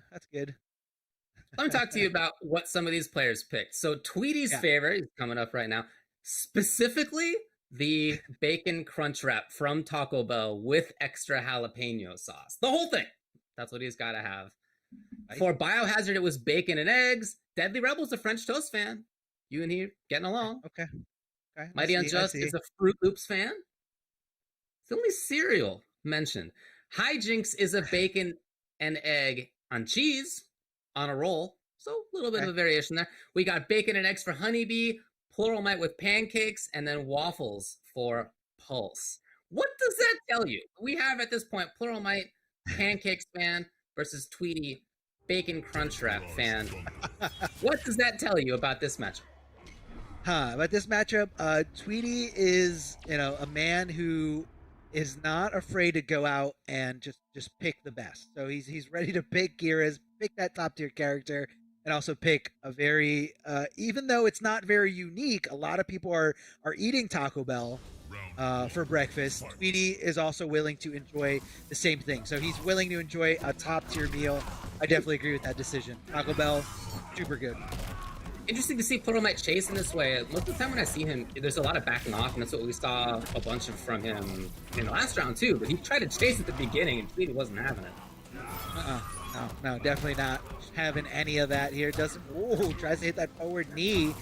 Kind of a way to recognize that delay wake up here. So I love that cancel attempt here. That's where you're going to see him canceling it. And in the space between himself and his opponent, trying to, just in case that opponent comes into that space knowing he's not blocking, that's when he goes for that special move.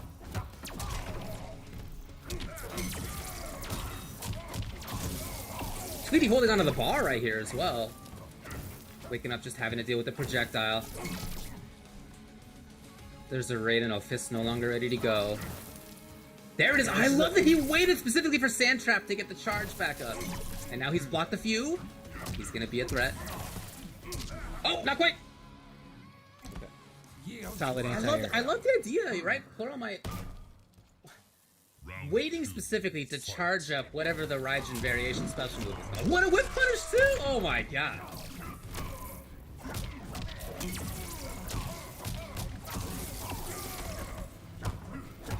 pumping out damage.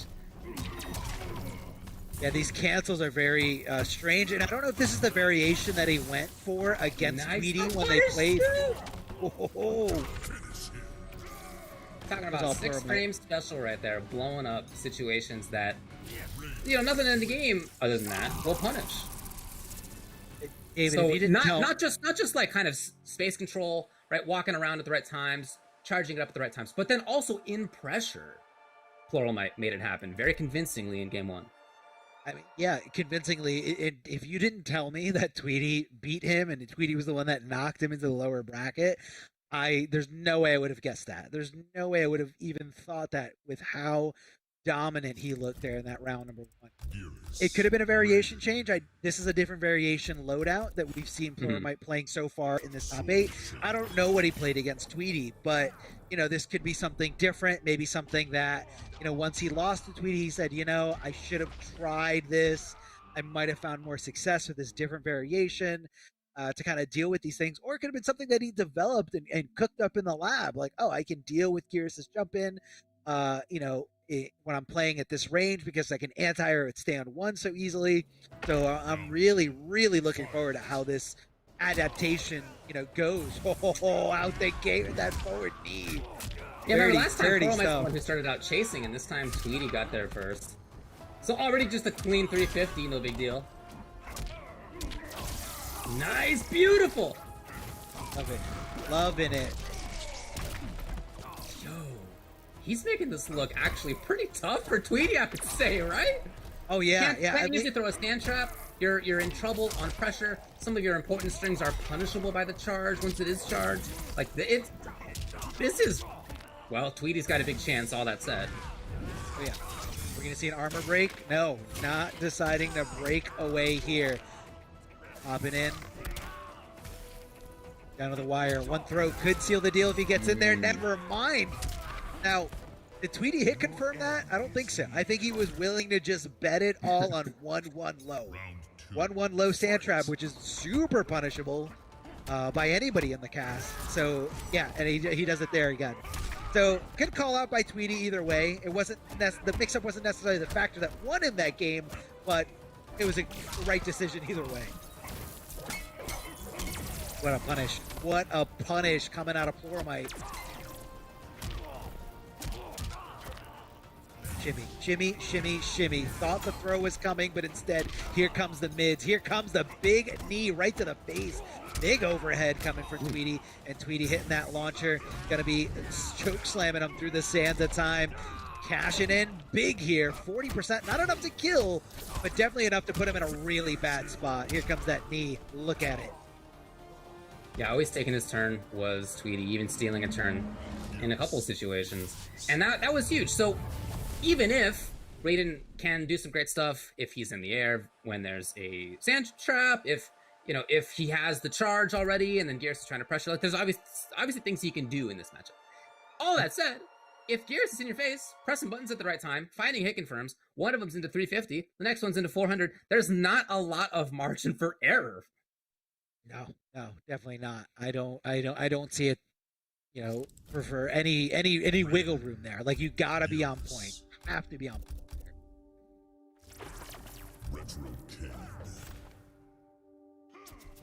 Yeah, super good stuff by Tweety, of course. Somebody who's so strong, and you'll always see adapt in these kinds of ways. So if this is a different variation that he's fighting against right now, maybe it took him a game. You know, maybe now he's ready. Yeah, could be, and it looks like he's staying with this pick. You know, just to I guess that first game, making him feel really confident with this. Again, whether it was the same variation in the winner side, we don't know, but you know, he's sticking with it here. I believe he was trying to just wake up buttons there, and Tweety just hitting that meaty perfect there, the stand 1. Definitely not a wake up down 1 coming out of Raiden, but instead just a regular swing of a standing man here. Amplifying that choke slam. Tweety getting that nice damage here. 35% for a bar, not too shabby. Yeah, again, it's just not a lot of room for Pluralmite to not get everything right. Yeah. Can you whip punish? Not in time.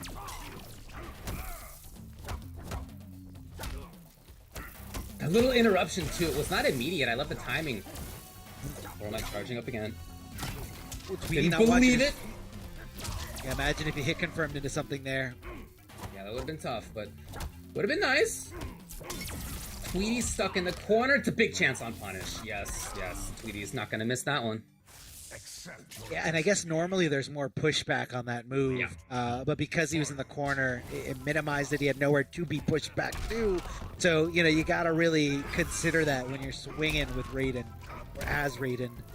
Is it that big knee? The regular string comes out to make it nice and safe. Back throw from Tweety, trying to push his opponent closer to the corner. And I love Tweety's setup there with down 4 on the opponent's wake up. Oh, big backbreaker, crush and blow coming in heavy here. The buffers have been so strong for Tweety all night. Remaining here, he was looking for a breakaway, it didn't come. Nevertheless, though, it's a huge life lead for Tweety. Basically, chip damage away. He knows it, Pluralmite knows it. It's on Pluralmite now to not get hit, not get touched even yet again. Yeah. Yeah, I mean, try to stay safe, but Tweety, again, always taking turns back, stealing turns when he needs to. Other than that, again, just pressuring well, capitalizing hugely on multiple opportunities. Yeah, this is looking like completely different, you know, Garrus from game number 1. I don't know what it was. I don't know what, you know, the exact adaptation was here from Tweety, but he's in full control. He wants to, you know, stay in this matchup. He wants to stay here and figure this out. But, you know, Tweety hitting that knee there at the end, very, very safe option. And with Raiden having no health and only 1 defensive bar left, he knew even if he blocked this, that he was going to die. And even if he flawless blocked it, it wasn't going to put Tweety in an unsafe situation. So let's see if he's going back to, you know, maybe a different variation here. Maybe one with an equipped teleport. We're about to see the loadout here as it comes out now. I do like the variation. I don't think that that's the problem. In that game number 1, I think a big reason why it worked out so well for Pluralmite was that he did kind of have space control into his own pressure. So it was more about him being the active one. Tweety in game number 2, game number 3, right in the here as well. Starting out very bulldog-like, approaching, so he doesn't even give Raiden that chance. Yeah, I could see that. Oh, armor break here. Love it. Love to see it. Tweety trying to get over these obstacles. A couple times. So now, there it is, ready to go. A very unique and it's a totally property different here. style from Pluralmite, isn't it, at this point? He's not trying to get in at all. He's not whiff punishing with Bobble in the sky. He's just hanging out, blocking a few times so that the charge is ready. Yeah, but Tweety knowing that he's going to sit still says, okay, you know what? I'm going to, you know, 1-1 low. Normally that ends in an overhead. Tweety getting a little tricky there. Big jump in kick. And just like that, the nice option select coming out for that low sand trap at the right moment, the right spot. Is Tweety diving in deep here? What's going to be for breakfast? No, decides to just go up and down. Whoa, anti-air here. Looking for the breakaway, but just not there in time, or didn't hit him high enough. Pluralmite can make it happen. Waking up with buttons. Tweety's gonna be at match point just like that. Tweety, what a call to go up to match point here. Pluralmite starting out in trouble. It's the grab loops. Again! He thought about going for forward 2, but instead Pluralmite now with his own wake up buttons. Big chance on whiff punish, yes. Tweety not breaking away, very smart. Great read on that. He's had good reads on that all time. Here's the punish. Now, it's not a ton, but you can see it is there. Oh, the stray little hit there, catching Tweety off guard, and Tweety meeting him with those mids. Mids that lead into damage. That is all Garrus here. Oh, can he make this comeback? No, the storm coming in. Looked like Tweety had nowhere to hide in that situation. Charging up again, taking that opportunity. And here's Tweety again. He's so willing to take these risks up close. He's been right almost every time. The big KB comes out. I mean, his opponent is not giving him a reason to not keep doing that. It's very, very unsafe, but he just doesn't think Tweety's going to keep, you know, dipping in from that well. Mm-hmm. Tweety absolutely is. That's been the strategy. It's been to go in. It's been to control. Maybe a chance here for Pluralmite. No charge. Big chance on whip punish. No, not much. It could have been so much more. Could have been more. Here comes the Superman. Oh, because I'm he was worried. close to the... He didn't break away. Tweety was so sure he was going to break away in that situation, but he was one step behind his opponent. Inputting the Superman in the sky, surely. Instead, Tweety out of the air. Beautiful. It's so close now. Pluralmite in big trouble. At risk of getting double jeopardied by the person who sent the illusions in the first place. He's in here, though. Maybe. He can do it. You know the damage is here. He's got Fatal Blow. Any hit confirm into it's going to be enough. Big chance. Not, he wasn't there. He didn't do fit. No! Unfortunate He had for the Pluralmite. chance. He He did. the chance. I think he was so committed to that string not hitting. Like, he was so sure Tweety was going to block this. You know, we've all been there where you're not looking for the hit confirm. You're just looking for, you're kind of like already giving your opponent the benefit of the doubt of, well, they're going to block this, right? So I got to do the best thing to do after they block it. And that is a little bit of a heartbreaker there. But look at the counter adaptation there from Tweety, able to come back from that. A lot of 1-1 sand trap. A lot of 1-1 sand trap coming out of Tweety. Sure. There was a lot of pressure. What's interesting is that in that last one, it wasn't just about pressure. It was also about Tweety backing off and throwing out sand traps. Yeah, sand trap gave maybe his opponent a chance to get the charge up, or gave his opponent time to bring out the little like staff projectile, goes on the ground, whatever it's called. Like a few other options, but Tweety was able to get probably more chip damage through that than the opponent was able to get as well. I would think it's kind of how it seemed to me. So he's making Pluralmite feel uncomfortable, even from further range, where Pluralmite at least seemed to feel a little bit more comfortable before. Super good by Tweety. He's looking strong. Looking really, really strong. And speaking of strong, big shout outs to Astro Gaming. Of course, you guys can check out everything Astro Gaming has to offer. We just want to thank Astro Gaming for being the official audio partner of the Mortal Kombat 11 Pro Competition. All the caster audio is powered by Astro for the entirety of this season. So again, big thank you to Astro Gaming. Guys, if you're at home looking for something, please visit astrogaming.com to find out more information on all of their officially licensed PlayStation audio products, which are available now. I mean, look at it. It's beautiful. It's great. Upgrade your setup. Go out there and get something nice for yourself. So Astro Gaming, you're awesome. David, you're awesome too. Do we have any more on the breakfast matchup? I know this was something that was very important to you. So it was very important to me. I think what I like about Tweety in that matchup, again, that was a matchup between Bacon Crunchwrap from Taco Bell with extra jalapeno sauce versus pancakes, period. I like the specificity that Tweety brought into that. He really thought about it in advance, and you could see that in his gameplay too. So now it's Mighty Unjust versus Biohazard. We have bacon and eggs for Biohazard. We got Fruit Loops for Unjust. He's the only cereal guy coming into this. I think the cereal unique take, maybe a Sure. bit of his own personality. I mean, it could be that, you know, he's got a lot of different characters that he plays, so he's also got a lot of different colors in his Fruit Loops. But I think cereal is just, I think it's super low tier in general.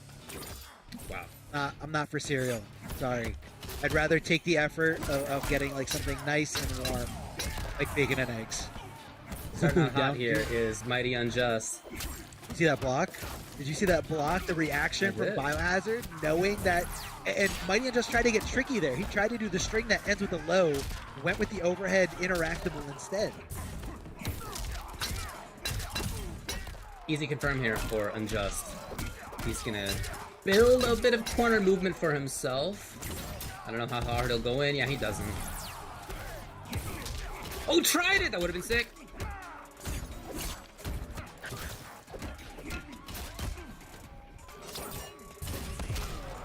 trying to get those knives into his opponent so the pull has a little bit more range, but no, it's that fantastic buttons, fantastic movement from Mighty Unjust and his Joker. Who obviously knows a bunch about Kano himself. We know that he plays a ton of different characters, and we saw his Kano just earlier. Yeah, we did see his Kano doing great. I guess he didn't think that was going to punish, so he was like looking for maybe some stagger pressure. Either way, finds the second hit. The second hit on the follow-up. There goes Wheelchair Guy, just flying right past him. The dude. Is that Bernie? That's right. That's definitely Bernie. down two. Getting through that armor break. Or the armor break getting through the down two, but a huge, disadvantage here. Hazard keeping it nice and tight, doing the harder combos here to maximize that damage. Here comes the acid. That was smart. That was very specific. He purposely went in to try to block it because he didn't want the fire to hit the ground. You take a little bit of damage so that you take much less after that. Exactly. Mighty Adjust showing everybody at home, the options that you have. Oh, is that disrespectful, David? I'm for it. Why not? I mean, okay. He's fine. It'll be fine. Don't worry about it. It'll be fine. But you as a player, you're at home, somebody does that to you in tournament or combat league, whatever it is that disrespectful? Look, man, I don't think twice about that stuff. I've never noticed it. For me, that's no big deal. Okay, I shouldn't focus on the toxicity. Right.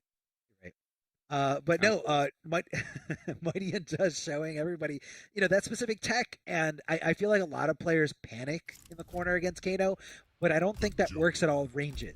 If you're not fully out of the corner, like that does work. You can dash in, you can block. But this is a new character.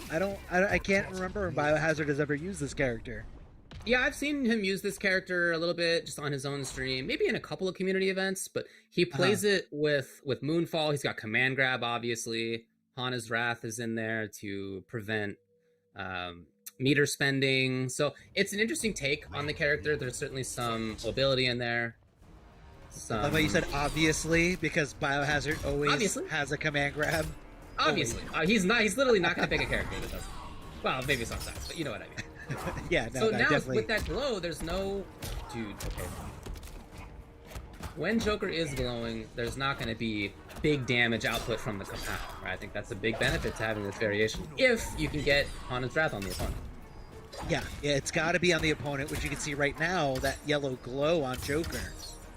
It doesn't last super long, though. So, if you time it right, time your combo routes just right, you can start swinging before it's actually off of you. So I like the change by Unjust, who's thinking, okay, fine, you're going to try to do that. I'll just pressure you, not give you any chances to get the bird out.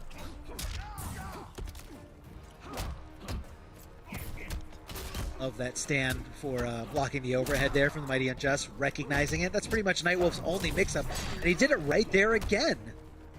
Watch out for that low. Mighty Unjust ready to block low initially. Are we going to see a fatal crushing blow? Don't look. Oh, didn't use it. I didn't. Yeah, chose not to spend it. It wasn't going to kill, of course. Yeah, I definitely agree. There's only 15 seconds left on the clock, David. Biohazard is trying to wait them out. Oh, he's doing a big turn. Will he stay in? Yeah, 6 seconds on the clock. If there's a fatal that hits, yeah, he got underneath. I like it. I mean, I think even if he got that throw, I don't know if if the crushing blow would have triggered fast enough. I know that throw has like quite an animation to it. That's true. I don't wonder if it would have worked. Shoulder charge. Very unsafe, but a great way to get you from point A to point B. He's got it out. There it is. You see the call back. Allowing you to take in, steal some turns. And the call out perfectly from Unjust.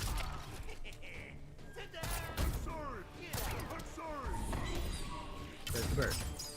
Yeah, the bird cannot avoid. The axe is out, remember. There it is. Amplify it for better Oki. You got plenty of time. The knife out. The axe out. Unjust. Okay, Keep down 4 on wake up proves a bunch, but if Biohazard tried flawless block up 3 and it instead comes out as instant jump kick, that's cool. Whatever does the trick, it's 1-1. Hey man, win-win situation, okay? Mighty and Just got a little too aggressive there. But yeah, that was clearly a flawless block attempt. When you flawless block, you get up 3 or up 2, and that's kind of why you saw that random-looking jump kick. But Nightwolf's jump kick does have a really good hitbox. Very tough to anti-air, and that's really what you see. A lot of Nightwolves jumping in with. I've even seen Nightwolves jump in, deal with Frost's down 3 if it is angled right. Mighty and Just can go to different characters. I don't know if he's going to switch up the variation, but looking like he's opting to stay with the Joker. Biohazard, of course, character locked here, so we're going to see the same things coming out of Nightwolf, and let's see how Mighty and Just can adjust. Still have Kapow? Yes, we do. Same variation. Looks like he switched up Batsy Pew Pew with I think he had the rising Jack in the Box. Because I remember Biohazard charging him when Mighty and Just went for that setup. So looks like he's gonna try a more zone or a more zone heavy. That was the right call, but he didn't wake up buttons. Oh, very unfortunate there for Mighty and Just, but here it is. This is where it's going to be the determining factor, but you got to watch out. Nightwolf can reflect it back at you. Doesn't matter if it hits low, high, mid. If it's a projectile, Nightwolf can reflect it. I love this range game that Biohazard is managing to play, even though there is that Batsy Pew Pew on the other side. Out of the air, no break. The axe. Give him the axe. Nope. Beyond it. Oh, just doing a great job of playing around it. You can still see it hanging out there. He's blocking just in case the axe gets called back. Yeah, it kind of freezes your opponent because they don't want to get hit by the active frames on the callback. Mighty and Just swinging back immediately, trying to challenge, that pressure from Biohazard, canceling into some good damage. He's going to have access to the corner. No! I mean, he thought that the breakaway was happening for sure, but Biohazard decided to think one step ahead of that, decides to hold on to that meter, and I guess Mighty and Just didn't want to do it. Just didn't want to continue the combo. Oh, very cool idea by Biohazard to get in there. Immediately big damage. There have very rarely been breaks on Biohazard's side. Trying to get it so he can get buttons into Axe, recalled it, and Just was ready for it. It's still out there. Love the flawless block there from Mighty and Just. Oh, could have been a bigger whiff punish, but it looks like he already had the gunshot ready to go, inputted into his controller. What a pickup, funky situation. And then Unjust out of there. He's so close to just being able to kill on Chip. And Biohazard with the big risk. Chip avoided, and then nothing else. No more left. Yeah, no meter on the side of Biohazard. Big crushing blow. Gonna launch for some good damage. Mighty and Just, again, not continuing that combo. Not really sure why. Maybe he thought the breakaway was coming. But either way, not the right thing you want to do here. Getting lots of damage, nearly 20% for that low projectile. And even if it does get blocked, it's some pretty good chip damage. Wow, that move recovers so quickly. The Hawk coming out from Nightwolf so quickly. Yeah, super slow in startup, but then, yeah, it does recover pretty fast afterwards. Yeah, you just got a great example of it right there. Yo! That was cool! I think he wanted breakaway, though. I think he was looking for breakaway. But that makes sense. Oh. Calling back the Tomahawk. Like that. Just who gets reflected. And that is going to do it. Yeah, Biohazard, I think, was getting a sense at that point that he wasn't going to be able to cut it by just playing the range game anymore. Bringing out #1 interactable in MK11 is Unjust to go up 2-1. And that shows you just how different one move. Like, we're not talking about a different character or a different loadout. Right. He literally just changed one move and how it dictated the pace of that match, where Biohazard was suddenly looking for, things that he couldn't deal with as easily. Like that rising Jack in the Box that Mighty have just had a quick before. Biohazard was reacting to it, seeing it, going in for the shoulder charge, and this time around, he just had to hold the low shots. He had to wait for them and try to do damage anywhere he could. So sticking to his guns here is Biohazard. Sticking to his bird, I think? Let's make sure.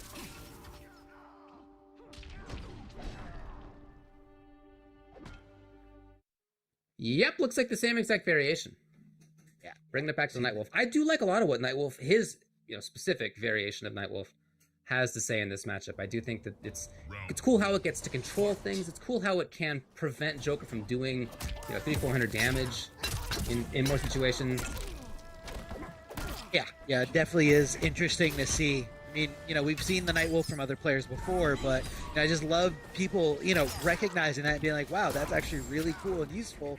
Let me see what I can bring to the table.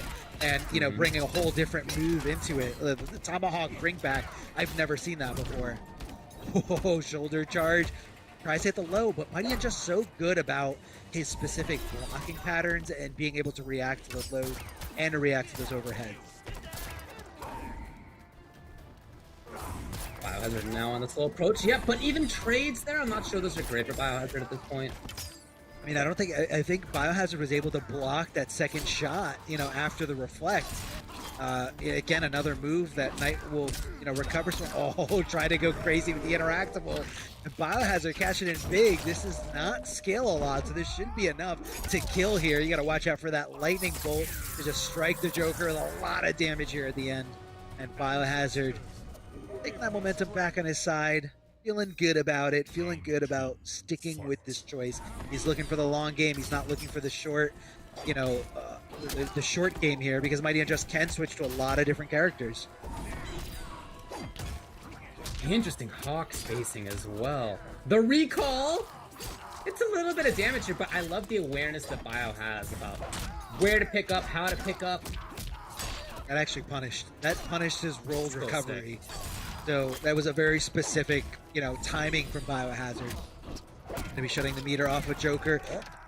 Oh, because of the crushing blow animation, it actually takes off the yellow effect that you see on the Joker. It clears the board entirely. Do you think he messed that dash cancel up? I definitely think he messed that dash cancel up. Yeah, to use it at this stage of this round, I can't imagine it was on purpose. And even without it, having spent the blow, obviously there's a ton of damage that he can get there. So, look, it's okay. Not the end of the world. He's still moving towards the corner. One more combo is going to seal it for him. If he gets that chance, just getting that bar here is Bio. He's going to spend it for the Oki. And there you go. Bio evens it up 2-2. Auto shimmy there from Nightwolf. At any point you think, here comes a stagger into a throw. Let me let go a block, and strings like that really blow those defensive attempts, which a lot of players do. A lot of players like letting go a block, anticipating throws, or just trying to get their turn back, trying to swing with a down one or down poke of their own. And that was he's got a lot of characters on deck. What do you think he's going to stick with Joker here? Oh, Centurion. It looks like Centurion. Oh, what? Okay, all right. I could see this pick because this variation, or remember, I think one time when we were commentating, David, I think last time for NA West, we saw somebody switching away from a meter dependent character when they were fighting against this Nightwolf with this variation, this specific move equipped. Now Cetrion is a character, she doesn't need meter to do damage because that's not necessarily her game. So that's why he's going to kind of just stick it out with, maybe throwing out projectiles. And Mighty Unjust has a really, really good Cetrion. He's always played this character at a pretty high level and only, takes it out when he needs it. See the problem with the startup on that bird right there again. Yeah, it recovers fast, but the number of frames that it takes up in total is pretty substantial. Exactly right, dude. Yo, the hop! Oh, lovely, but not quite there. Yeah, it looks like you got to commit with probably just an overhead. That command grab recovers very, very good. Catches the opponent. Both of them patient there. I really like the idea of these drop wall amplifiers right there. That was the space where a lot of people would have thrown projectiles. Not quite there on the punish. Oh, frustrating spot to be at right here. Oh, yeah. Oh, that could have been a huge whip punish there from the Mighty Unjust, but he was so sure it was going to make contact. Did he just do dash up, down 2? Or maybe that was a command grab? I don't know. Regardless, it's match point now for Mighty Unjust. Yeah, nice little down 4, giving him a lot of plus frames afterwards to kind of give him a pretty much any follow-up that he wanted. Chip him away at no problem. Backing off. No access to that meter for quite some time, but now Mighty Unjust getting that breathing room. Cashing in here. Big jump in. I'm sorry, big cash out, big launcher here. Any pickup? No, not quite. A deep jump in kick there from Nightwolf. It's Making all these about the big angles. reads. Bio was looking for the opponent to jump out of the command grab tick right there and overcommitting a few times in this round. It's cost him. Really trying to chase, and at this point, wow, that's gonna do it. It's Mighty Unjust 3 games to 2 over Biohazard. So Unjust came into this weekend in a great position when it comes to overall points. It's 3rd overall. Bio's looking fine. I mean, he started out 5th overall, but Unjust will continue to be able to build where he is in the points. Looking great. Yeah, no, he's looking great. And, not only that, this is the second time we've seen him, dive into that character roster. Last time, switching away from the Joker, going with Kano to deal with Deadly Rebels Frost. And this time here, we're seeing, he kind of waited for the switch. Like, the Joker one was okay. But what I love about the Mighty Unjust is that he's willing to say, okay, I switched the variation. I thought it was enough to get the edge, but I think I have a good understanding of how to counter this move.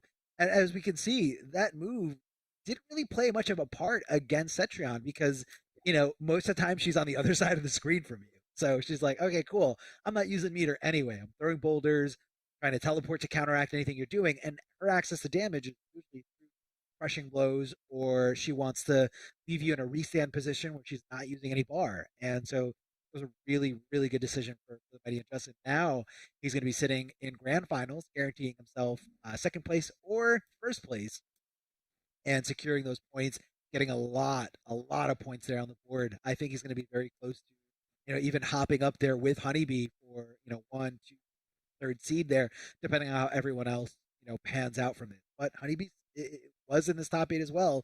And unfortunately for Biohazard, he's getting knocked down into the lower bracket, into the losers bracket. Who would have thought, David? Grand finals, Fruit Loops? I mean, Fruit Loops? Really? I know some people who really like Fruit Loops. It's not the first time I've heard about a big Fruit Loops fan, but again, maybe the sort of unique answer here, the difference in personality is able to come through. Everybody else is a bacon and eggs fan, or French toast is fine. I don't mean to say French toast is bad, but everybody else is a big French toast fan. Having a unique perspective can sometimes really help. It definitely can. It definitely can. It's just you gotta make your choices. And guys, if you want to make the choice to look amazing, check out this merch here. All you gotta do is go to Amazon.com/Mortal Kombat, or you guys are watching the stream from a desktop or computer. You guys can click the link to go to the merch store. This slide is just the tip of the iceberg. A lot of great shirts, a lot of different characters in that shop. They have tank tops, sweatshirts, long sleeves, girls shirts, a lot of variety, different colors. You guys can kind of, mix and match and really rock something that's your style. Just like the Mighty Unjust is rocking Fruit Loops, you too can rock whatever colors you want there. Go check it out. I'm serious. There's so much more content in that store. Amazon.com/Mortal Kombat.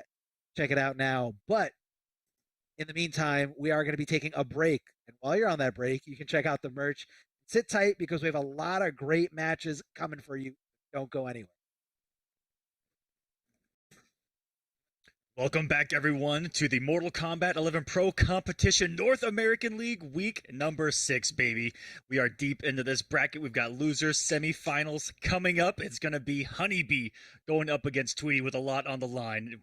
Joining you right here late in this bracket, my name is Mr. Aquaman, and I'm with Ultra David, baby. Here's your bracket. Honeybee, Tweety, loser semis, a lot on the line. You got 1st place in points going up against Tweety, who is currently right on the edge of, I'd say, around 8th place, just looking to try to secure that position, not only for the finale, but better himself in that position by getting these points, Ultra David. Yeah, he said in coming into this, over the week or so, that what he was really looking forward to was just making sure that he would be okay in points overall. Yeah. There's still 3 weeks after, or a couple weeks after this. So, security I think is hard to get, but he can be pretty confident, I think, even at this point. But that said, if he wins this week, he will be pretty confident, right? And for everybody else who remains in this, yeah, we're looking at players who are among the top in points coming into this already. So there's a lot of consistency in this region, which is interesting because it is such a strong one, right? I think we all think that NA East is probably the strongest in the world. So for, B to be so consistent, Biohazard, Unjust, right? These players are super consistent and their points reflect that. It's got to be so hard to be that consistent too. I mean, I absolutely agree. And yet they have done it. So Tweety, he is lower than they are in points, but if he can get a great result this week, he can probably be comfortable too. For sure. And you never know. I don't know if this has been talked about yet, but just looking at the points standings right now. What if in that week 7, in that week 8, we see someone like sitting at 14th, sitting at around 17th, like a Dragon or a Sonic coming in with one good performance, sneaking into, it doesn't really matter what position at that point, right? But could they come in and rob someone in that week number 8? That's what I'm really curious, just looking at the points to really spice things up as we get along, because you truly never know. I have no idea what's going to happen at all. Will they show up? I don't know. I'm a little scared for that week number 8, but that's just something that we could see, which is what's it's so unique to East, right? Is because those guys are still looming over everyone's heads, even though they're kind of down there in points right now. Certainly a few of the best players in the world are not people who are guaranteed to make the top 16 in NA East. Yeah, it's a funky situation. There's only a couple weeks for them to fix that. I do hope that they do. I'd love to see them in here. If not, obviously it's their choice, but just as somebody who likes to watch top level Mortal Kombat, it would be super awesome to see. So look, this matchup between these two coming up now, B and Tweety, we've seen a little bit less frequently. We've seen Tweety versus Biohazard constantly, 1,000 times in the last couple months. Yeah, somehow it's just been working out like that, not just here but in other community events. So that's a player that, of course, everybody, these players have all played each other many times. They will know that. But I think it's interesting to wonder if specifically Biohazard and Honeybee, being brothers, of course, maybe have game planned that, maybe have talked about that, how to approach Tweety, and whether that's going to have an impact on Honeybee versus Tweety. I would say absolutely, since yesterday, perhaps, knowing that Biohazard had to play Tweety on the winner side of top 8, and the match prior yesterday, Tweety putting Honeybee in the loser's bracket. So I think that they would have had to have kind of communicated right there, at least on behalf of Biohazard, maybe reaching out to B and being like, hey, what did Tweety do against you? And yeah, exactly, of that nature. And now Honeybee getting the run back. We'll see if Biohazard may have given him a little bit of help as well with the Tweety game plan, because he was looking really solid earlier. Either way, that was a game 5, excellent match there. But this run back, I don't know what the exact set score was prior. Both players looking really hot coming into this thing. It's going to be a good one. It's going to be a dang good one between two top players. Tweety's thoughts on the matches were, it's pretty hard, but Cole believes in me, so I can do anything. Shout outs to Tweety. Good work on that. Is he a big Cole Young fan? I think he's a huge Cole Young fan, yeah. Let's go. And who is? I mean, that armor's looking kind of sick. I really want to know what it does. That's all I'm going to say. It looks pretty hot. So did all those trailers. As we're trying to set this matchup for you guys. I was just going to say, just to let you all know at home, it's rarely the case, I want to point out, that when commentators are just sitting here talking for a while, that, it's our choice to hang out here and talk for a while. What's up, buddy? Now, I love to talk with this guy over here, don't get me wrong.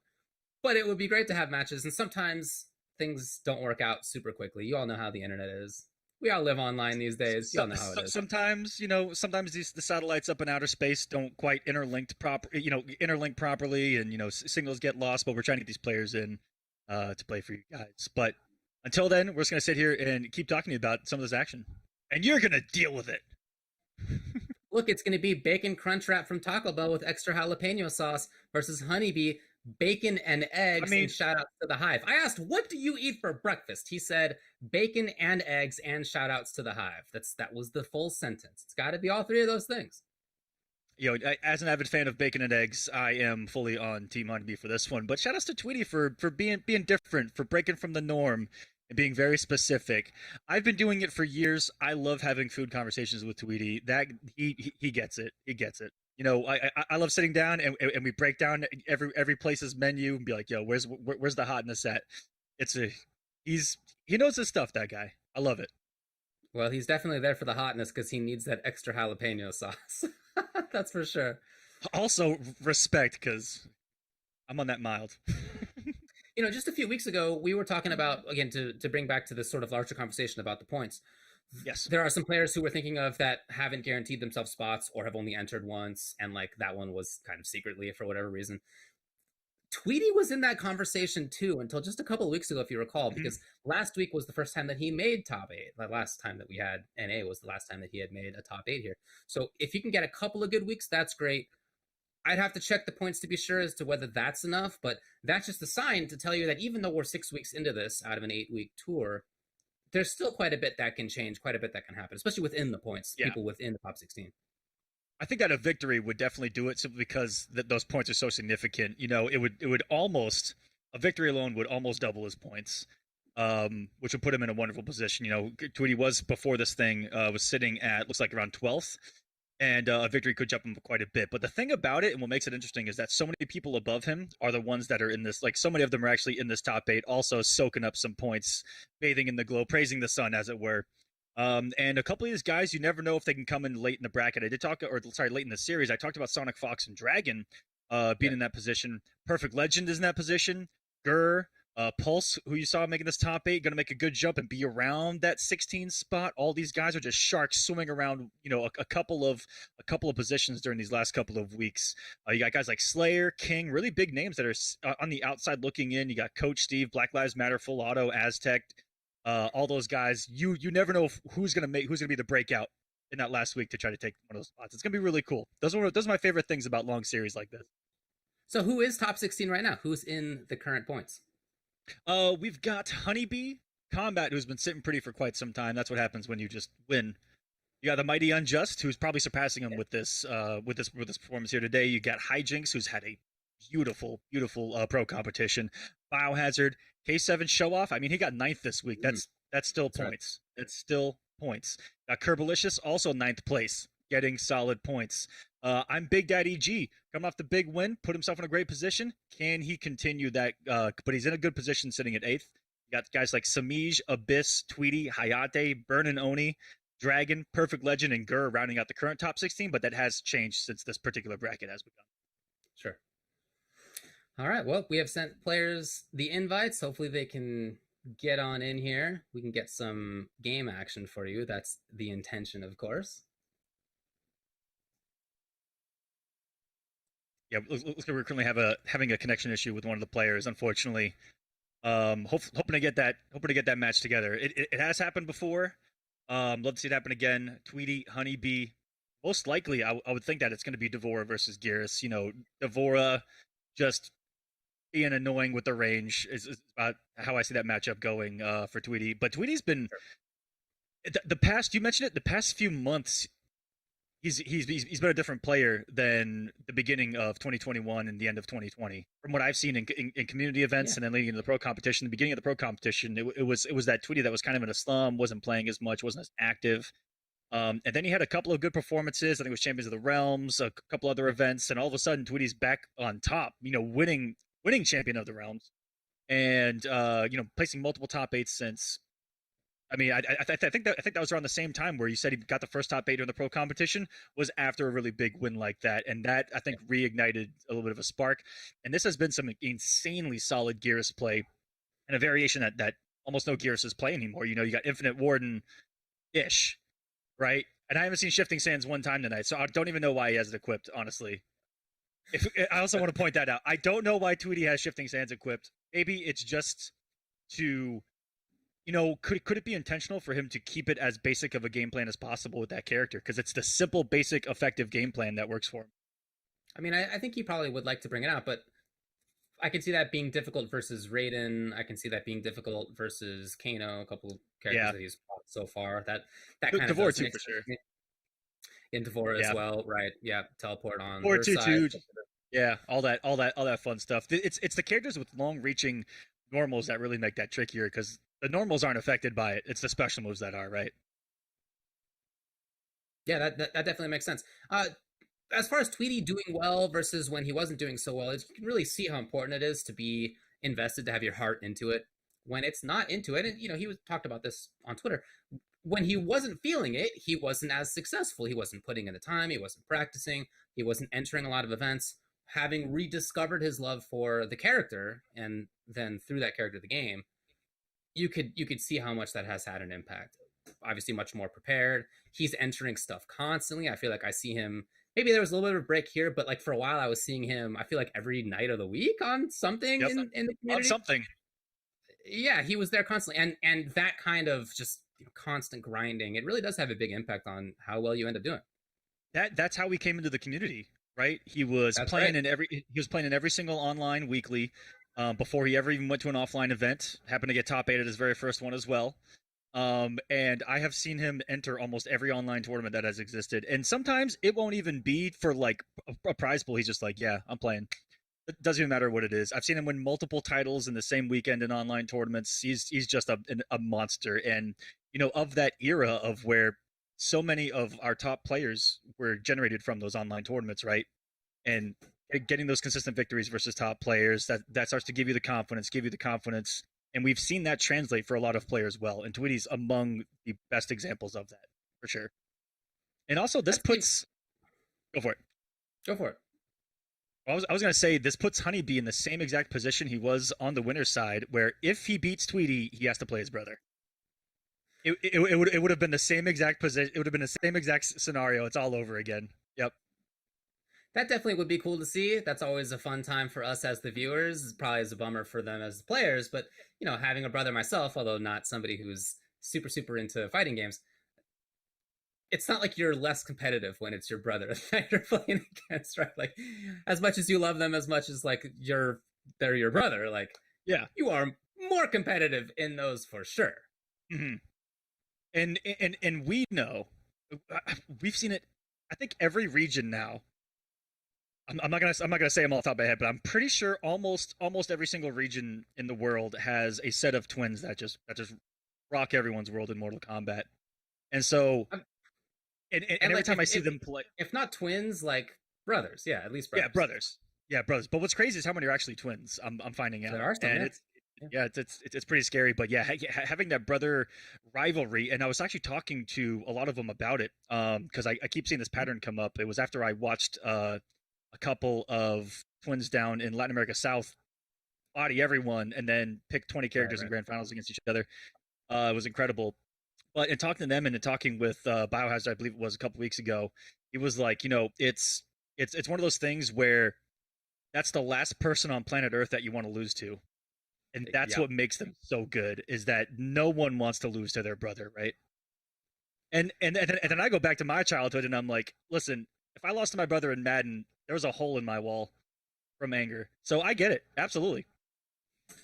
Yeah, as the big brother of 3, I definitely understand how this was. Yeah. I have the advantage of being the big brother, and when the difference between being 13 and 11 is like really big as to whether you're going to be the winner or not. So my experience is typically that I was the one who came out on top. But yeah, I'll tell you, when my youngest brother started to beat the other 2 of us in Mario Kart and Smash, yeah, we felt a certain way about that. That was... We were not stoked about that. So you're definitely extremely competitive with your brothers too. Absolutely, and you can see how that translates into amazing gameplay as well. And it looks like we have gotten Tweety in here. We do have a match ready for you guys. Tweety versus Honeybee losers semis, week number 6 here, the Pro Competition North American League. Is it going to be the honey, or is it going to be, I was about to say the Honeybee, the Devora? It might as well be the Honeybee at this point. The Gearus from Tweety. Definitely looking for Devora here. Yeah, and remember, when Honeybee won NA week 3, I think it was. It Sounds was about right. Yeah, he's been here before. Yeah, he won it in number 3. He's been 4th place. He's been 5th place. Tweety's been 2nd place last week. He's trying to do even better than that now. Yeah, it's still shifting sands. We'll see if that comes up at all. We got loser semis coming up right here between Honeybee on the left, Tweety on the right. He starts out with forward 3, buffered in just in case. Oh, and we saw him land an anti-breakaway earlier, barely mistimed it. Slam and welcome to the jam. The wake up micro done by Honeybee. It was so fast in between the 1-1 of Geras. Threading a needle early on as Honeybee putting out. Oh my goodness. Should try to keep himself safe on the teleport too, but getting a hit instead. Chance for pressure here. Okay, blowing up just like that. TD not spending the breakaway bar. Bit of an opportunity here for B. Oh, it would have been funky, and then unfortunately the whiff. Oh no, it's damage into setup at least here. But again, not breaking away. Oh! Not too bad. Oh, Tweety tried to snipe him with the instant jump on. He did that earlier, straight in the fatal blow. I wonder if that's going to come back to bite him here. The breakaway is going to come right as he gets this. He's going to get it down too. Nice. Still 30%. God, these characters that get that almost, you know, unbreakawayable 30%. And even if they do, you get the 30%. I mean, some good stuff. The sweep. Oh, threatens with the follow-up. Not there. Again, out of the sky pickup, at least for the Oki. Yes, there it is. Now that would have been fine on block as well. With the bug behind him, but Honeybee's back in. Yeah, Honeybee's not afraid to swing as long as that amplified bug is out on the screen. You know what I mean? Mm-hmm.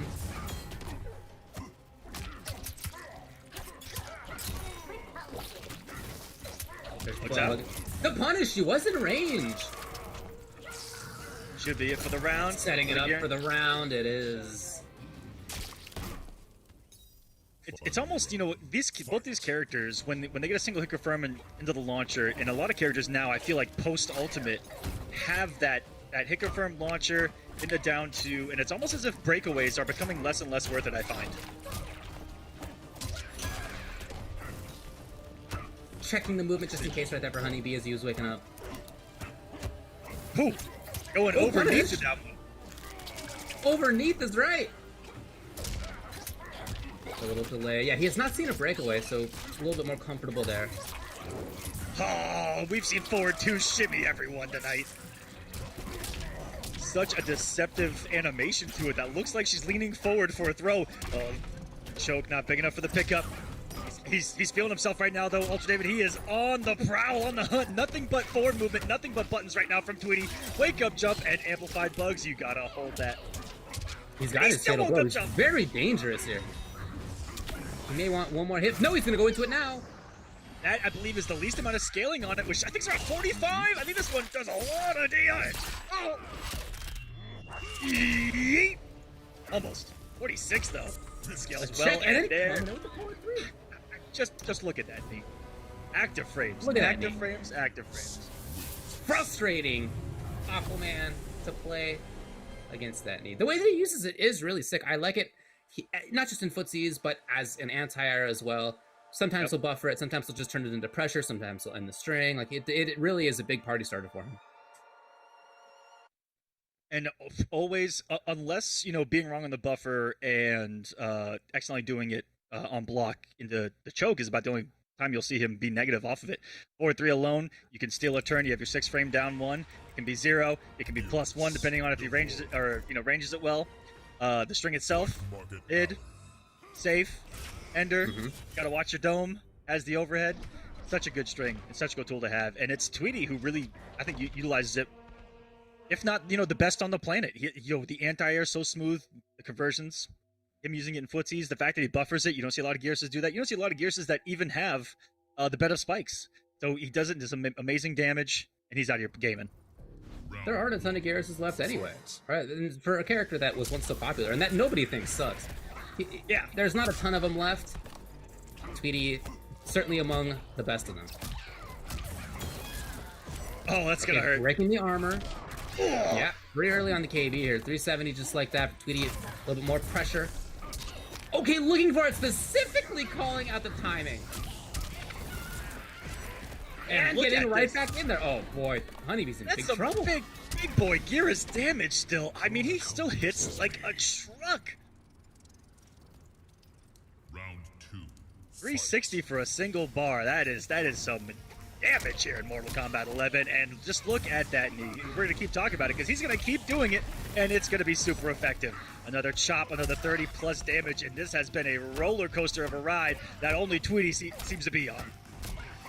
It just seems like he's got Honeybee's number in so many different ways. He's teching, you know, he's got excellent defense. He's able to find attacks at just the right moment. His jumps, his air-to-airs have been perfect. All of this stuff has been great. You can really see why. Again, he's the one who sent Honeybee to lose in the first place.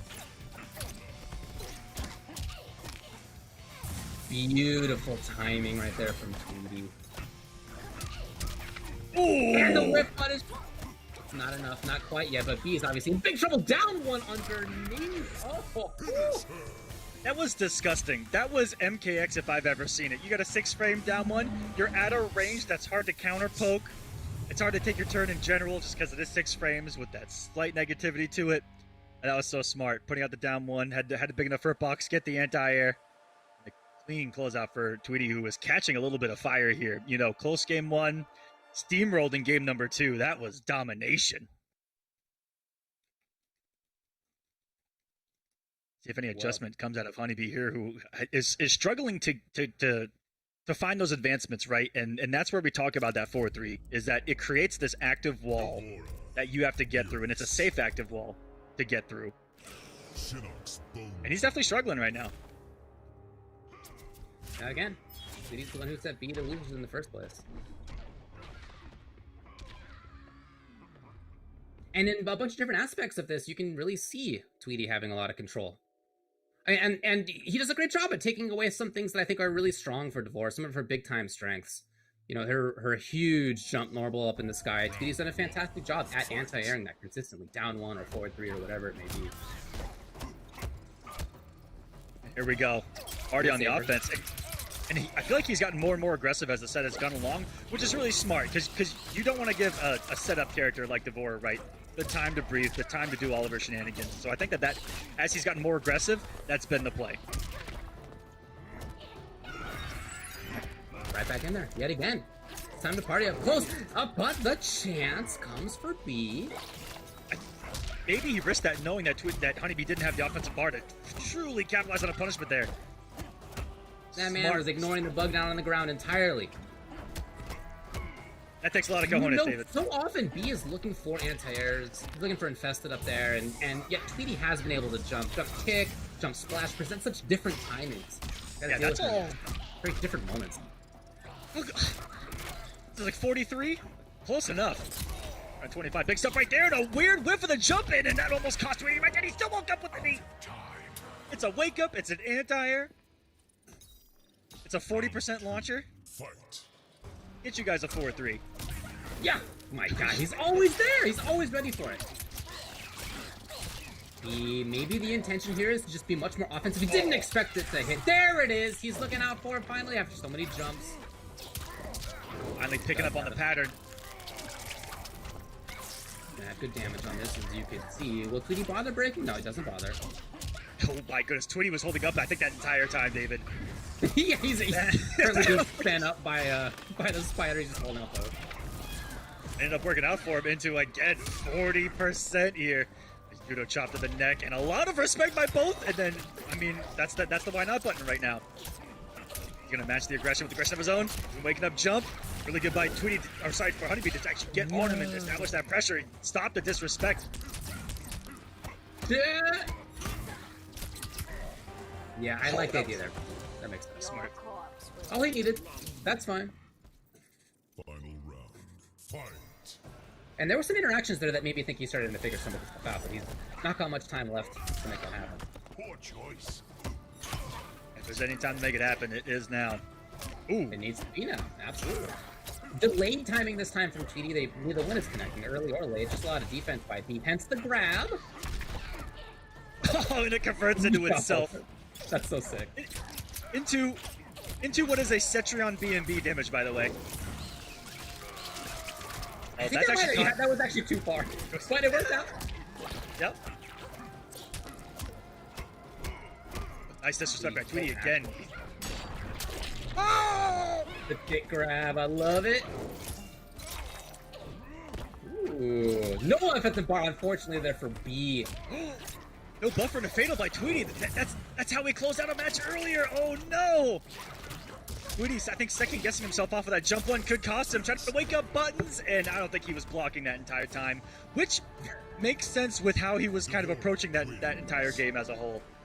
He was trying to be as aggressive as possible, as disrespectful as possible, just to try to catch Honeybee off guard, get to him mentally, you know, break that how do I put this, that kind of set play of Devora in motion.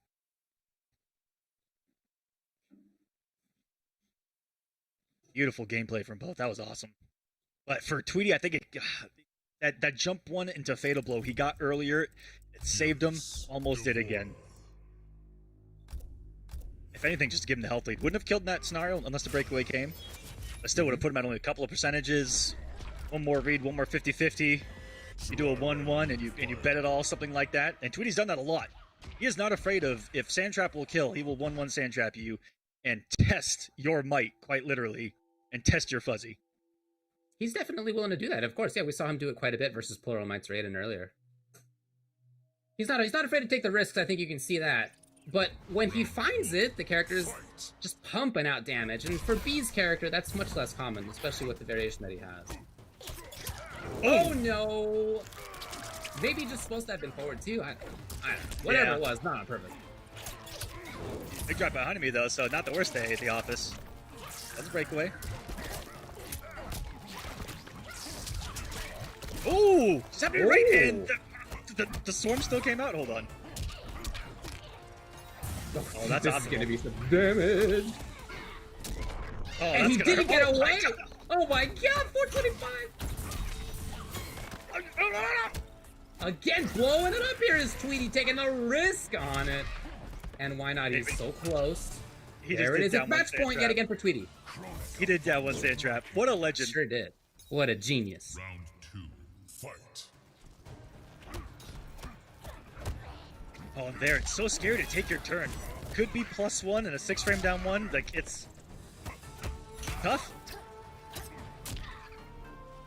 RB Bounty right there.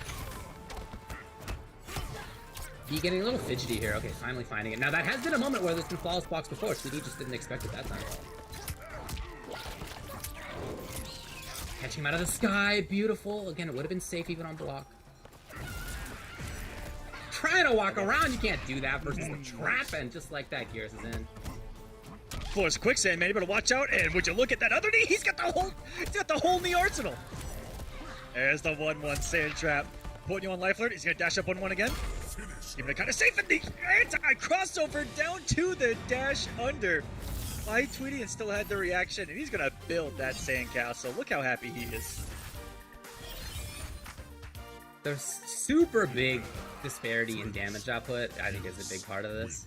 But on top of that, again, Tweety just double jeopardyed Honeybee. Sent him to losers, sent him out of the tournament.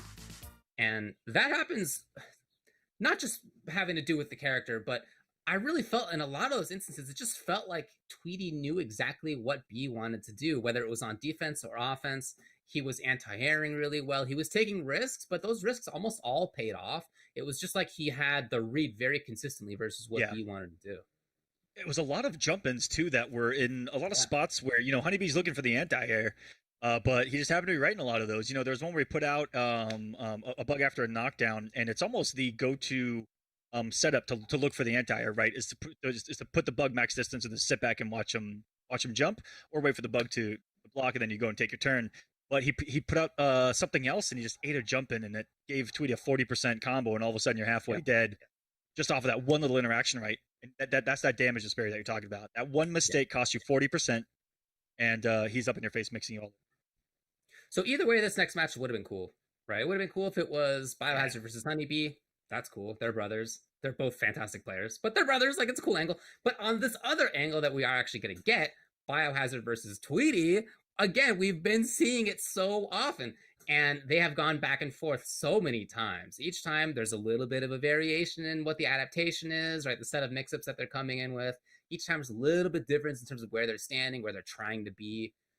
Most recently, that is an hour ago, it was Tweety versus Biohazard at the beginning of this event, and that was 3-2 for Biohazard, right? It was Tweety, then Biohazard, then Tweety, then Biohazard, then Biohazard. So it was real back and forth. And when Tweety was up 2-1, had a game winning or close to, it may have been about 1% off, that KB does an absurd amount of damage. He had a combo that I think could have killed for the win and got an unfortunate drop, and Biohazard ends up running it back. So I think that Tweety's not going to be, Tweety's a very, very strong mental player. I think that he's going to look at it just like that. He's like, hey, I was a hit from taking it if I didn't drop. As long as my execution's good. Bibbity boppity. I don't know. That's something that he would do. But I think he's going to be feeling pretty good here in the run back. Well, again, Biohazard's pretty comfortable in points overall, and this is week 6 of 8. That's important for each of these players. The remaining ones, Biohazard, Tweety, Unjust. Biohazard and Unjust are great. They're both in top 5 in points even coming into this week. Tweety was 11th coming into this week. At this point, he's getting 230, if I recall correctly, points. You get a lot more if you get first than if you get second or third. But already he's in a pretty good position. Already I think he might be feeling comfortable-ish. We'll see if he can take this here. That's certainly what he wants. But again, what he was really looking forward to this week was trying to guarantee his position in the final week. I think he's getting close to that. So looking for Gears versus Kano, that's indeed what we have. And Biohazard said maybe last week or so that this is, assuming it is the variation that I'm thinking of, that this is basically the variation of Kano he's going to be playing from now on. With the pull, with lumbar check, with chemical burn, yep, this is exactly the one. Yeah, I think that we were all awoken to the strength of this particular variation, and speaking from experience of dealing with this in person not too long ago, it hurts. It hurts, that's for sure. It's good character. Wow. What a specific call out there for Tweety early on. Biohazard trying to be fidgety about where he was headed. Tweety's gonna make him pay for that one. Make you pay indeed. Every touch, this is hitting like upgraded Cabal over here. 34 plus every single touch, and there's the anti-air. How much does he get off of the anti-air 4-3? I mean, with the crushing blow, he's gonna hit for 40. The great thing about that too is that you have to be at such a specific spot to make the 4-3 anti-air work. If you're too close, it's not gonna cut it. He knows where he is. I do it all the time, and I don't get it as consistently as Tweety gets it. Again, this is Tweety-specific stuff, I feel like.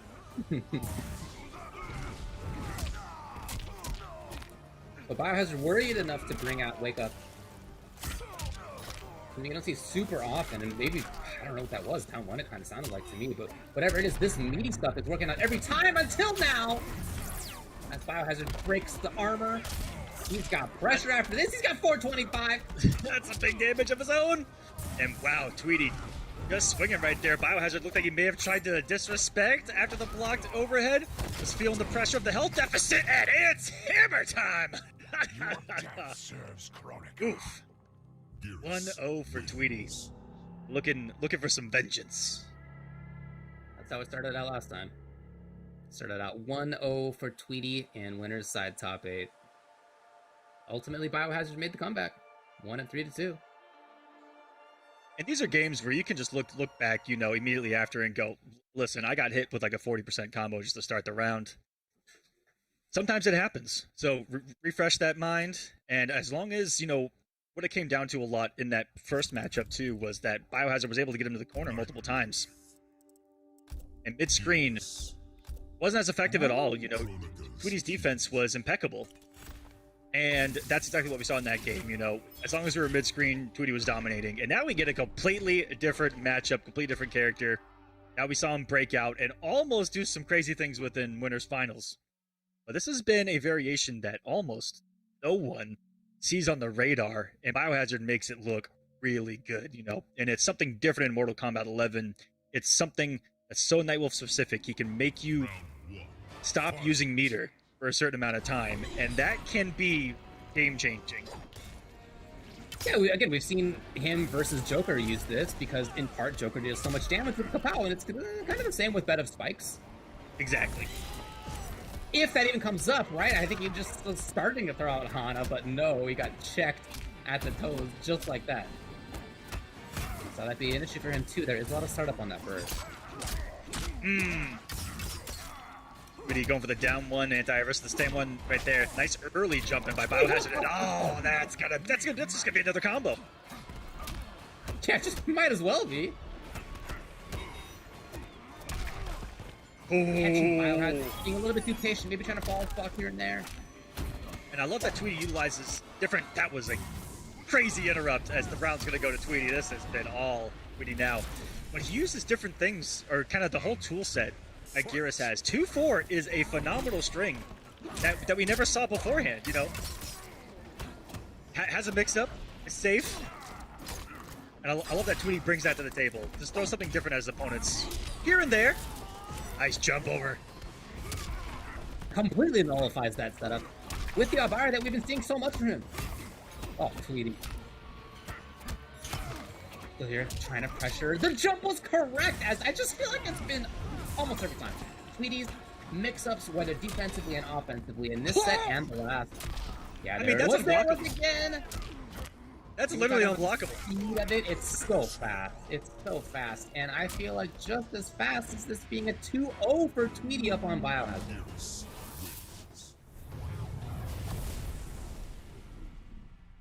It just feels like Tweety is getting every mix-up right. He's micro-ducking at just the right moment. He's jumping at the right moment. Stealing turns at the right moment, jumping at the right moment. And every single time he does, it's into big damage. It's hard to keep up with. And I love when he's feeling cut it. When he's feeling comfortable with that health lead, those short hop kicks are beautiful. One, you have to be up in someone's face in order to even be in range for it. It's disgusting how small that hitbox is. It makes it work because he gets up nice and close and personal. And I want to say, I don't know the exact frame depth, but it has to be around like 9 to 10 frames, which is absurd for a short hop kick. I think him and Shao Kahn's are two of the fastest in the game, and online is just an enhancement of how hard that is to block, because quick overheads don't exist in Mortal Kombat in general, and he abuses it. Yeah, I mean it's punishable on block, so he's taking a risk, but it's not very common to see people block it for sure. And as you said, he's very often up close. That is a big strength of Geras, whether on grab or whether just normal combo. So, Bio now back to Kano. I mean, I agree with this. The Nightwolf just didn't do too much. Timing was for breakaway. It didn't come, and now he's got pressure again. And every time Bio has his gun without resources, he just gets hit, and he gets into this massive health deficit. And unless he's in the corner, like I was talking about earlier, I think it's going to be hard for him to make these comebacks. Because the defense of Tweety has been so solid. Wicked with buttons, but there was nothing there. Oh! There's Bio cashing out on the 300. Ooh, Tweety tried to be so... Oh, boy, he was really trying to duck it out right there. You could see him. Biohazard got the round. We've seen that too before, where Tweety has a health deficit and he just lets go of block and tries to pull the combat lead, right? Just hold up, be as savage as possible to try to get in your opponent's head, I think. Sometimes you gotta make the reads, right? Sometimes. Down one has been a big friend for Bio. He comes in, trying to get the knife on his opponent, just get extra range on the pull. Obviously some damage from the knives himself. And now Tweety's up close. As he has been so frequently. As he continues to be? Oh, what a time to bring out buttons like this! And Biohazard has been so uncomfortable on his own wake-up. We've seen down one so much from him. We've seen buttons so much from him. He's been getting hit. He's been trying to duck.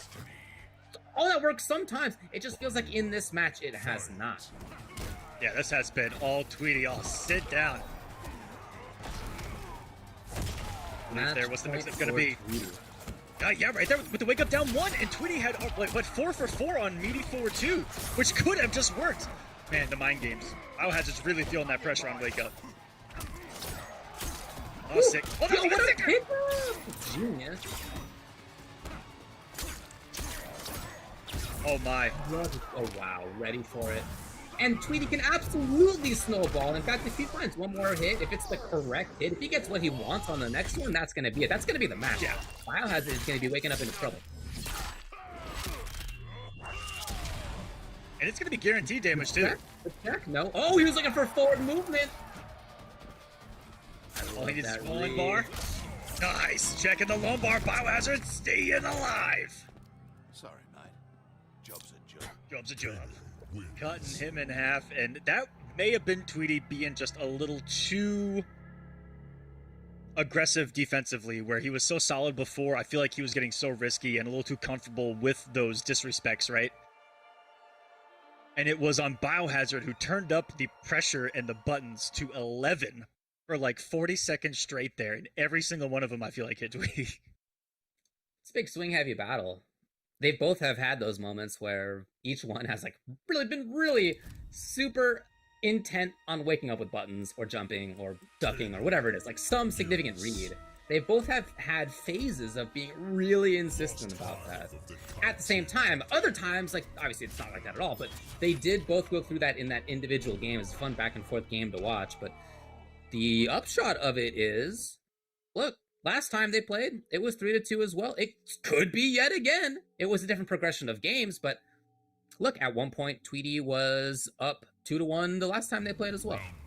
I also didn't even see that we see a switch to Snakebite on Kano. This is not pull. This is not lighter. This is Snakebite Kano. Even though that looks awkward because the first hit whiff still gets the combo for 30 plus. Ooh, Bio! What Oh, a dearest shot, the things. nod there from Tweety. As he's looking for a breakaway, it didn't come. But Bio was so intent on movement, it's not there. Tweety was ready yet again. I talk about how good Tweety's been defensively, but on top of that, it's been Tweety's decisions on defense on as far as when to reversal with buttons. Both here against Biohazard and against Honeybee, he read staggers so well. Even they're trying to call out the stand one. Unfortunately, not your turn. You gotta respect that down one. Kano things, and Tweety gave him a little bit too much life here. Biohazard's made the comeback before. Did you see that? Serious from Biohazard? Forward one. Just getting in there constantly. Got plus range to deal with here. That was plus 8,422. It is not your turn.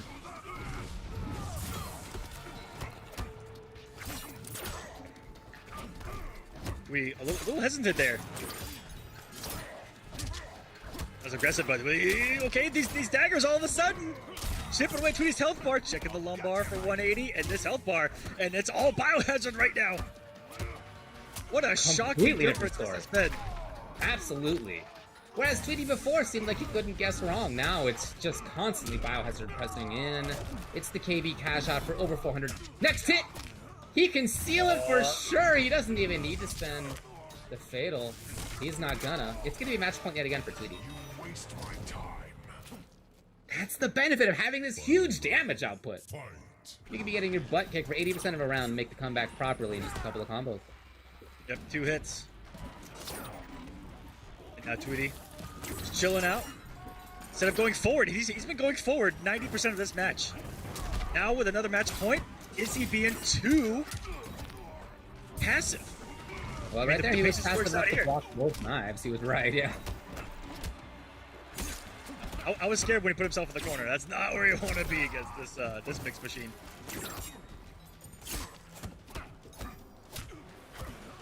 Ooh, both of them very intended not being what the other one wants. You see it again, the wake-up movement from Biohazard, whether it's down one, jump, duck, whatever. He's got all sorts of stuff coming out constantly. And even though he has a character that takes away the entire forward one string, you see the mind games that still exist. Like there's still layers to unlock, and there's still things that you have to respect and worry about. And I'd be worried about this. That's some guaranteed fatal blow damage, and it's gonna hit the breakaway, and that should be all she wrote. Yep, I think that's gonna do it. Tweety is gonna send Biohazard out. It was just a read on whether to do the breakaway or not, right? Sometimes you guess right, sometimes you guess wrong. This time, Tweety gets right, Biohazard gets wrong. As you said, when you break away, that fatal blow is gonna do max damage.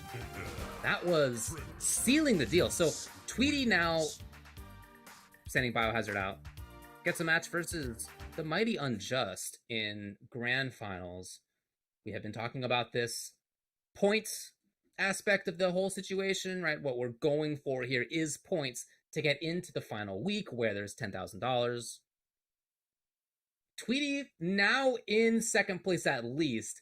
At least. Pretty good. But again, there is a really big difference between first place and second place or third place. First place is really quite a jump. So if he were to get that, if he could guarantee himself first place points here, I think he's looking pretty solid to make it into that final week. Yeah, that paired with just how solid he's been in the past, 2 months, maybe less than that here of Mortal Kombat 11, where I think he's feeling pretty confident in getting consistent points in the next 2 weeks, and he always finishes strong. I've seen him play in 14 different series here in Mortal Kombat X, Injustice 2, and Mortal Kombat 11. I can tell you from experience that almost no one's better at these long series than Tweety. He's a grinder, and he's proven that time and time again. And I think he's got an amazing shot at being in that finale and being a major threat in that finale, because that's when he really shines. Is when the money's on the line. We all know Tweety. He's after the bag. So he's in a situation now where he's coming from loser's side versus Mighty Unjust, and this is not a new situation for Tweety either. We have seen in community events not long ago him making the complete reverse sweep, to win ultimately 6 games that you need to do to make it from loser's side into being the winner of the whole event. He's been there before. Absolutely. These two probably have met a couple times in the open series, and of course in champions events like that. Good back and forth, I believe, between these two as well.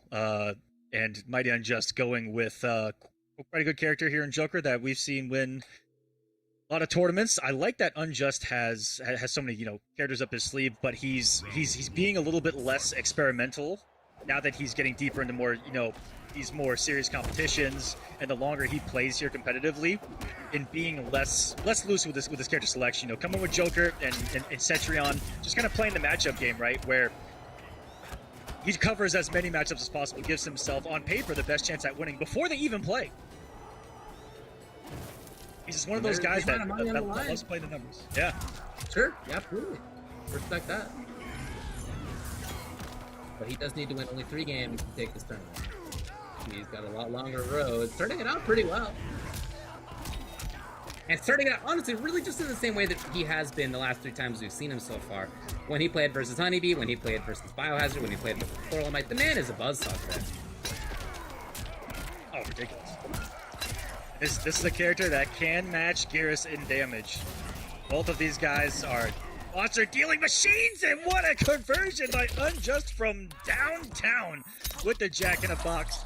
Forward 1 fatal blow, and he's gonna beat the ever-loving crap out of Geras here for round number 1. What a conversion. That was quick. Quick character, quick mind to be able to make that work. Jumping in, but maybe a little too much. Didn't expect the back throw. Interesting. Ballsy throw there too. But, everyone's a little more ballsy when they block a jump kick now, especially an early one, because there are going to be those negative frames. Right. Really mixing things up here. Tweety and Unjust. Wow, Tweety's ready. He's going to get pressure even still. He's always up close. Whether it's the grab, whether it's the hit, he's always next to you afterward. Yeah, I do love this more brawler style Geras, right? We kind of could talk about Geras and Sheng the same way, where there's two, there's a duplicitous edge to the character where you could be up close to someone's face or play the full screen game. What would complement Tweety's game plan a little bit more would be a command grab, but he wants that damage, and I respect that. Oh, for sure. Yeah, I mean, oh, what a whiff punish. Not into Bed of Spikes. Interesting. I love these empty jumps into 1-1s. We've seen them a couple times so far. They're working. Kind of bait, flawless blocking. I've even seen the intergalactic empty jump short hop kick. Definitely, yeah, that's one of the best. that's next level. That's a level of comprehension I'm not ready to deal with. Woo, very late jump kick. That's not what Unjust was looking for. Flawless block means Tweety's turn. He doesn't take too much of it, though. What? Gorgeous flawless block by Unjust. These guys are just showing off right now at the counter hit. Unfortunately, didn't let it rip. That would have been the time. Oh, it's going to put him on life alert here in an Oki situation. Defensive bar, so smart by Tweety. Saw that he had the defensive meter, immediately went into a more reactionary situation. Guys, take notes. If you knock someone down right there, they have 2 bars of defensive meter. Being aggressive can be a really good read, but it's not, percentage-wise your best move. And so Tweety kept it really safe there, sat back, looked for a wake-up, reacted accordingly. Super smart, closing out game number 1. And that was a situation where all he needed was 1 grab. It wasn't like he needed anything more than that. So whereas grabbing whether you tech, one way or the other, is typically informed by where you're going to end up on screen. Are you going to throw me into the corner? Okay, fine, I'm going to tech that direction. Like, that's what you're looking for. There, though, it's just a 50-50, right? Whether you're going to end up doesn't matter. So we did see Unjust bring out Kano earlier when he was playing against Deadly Rebel.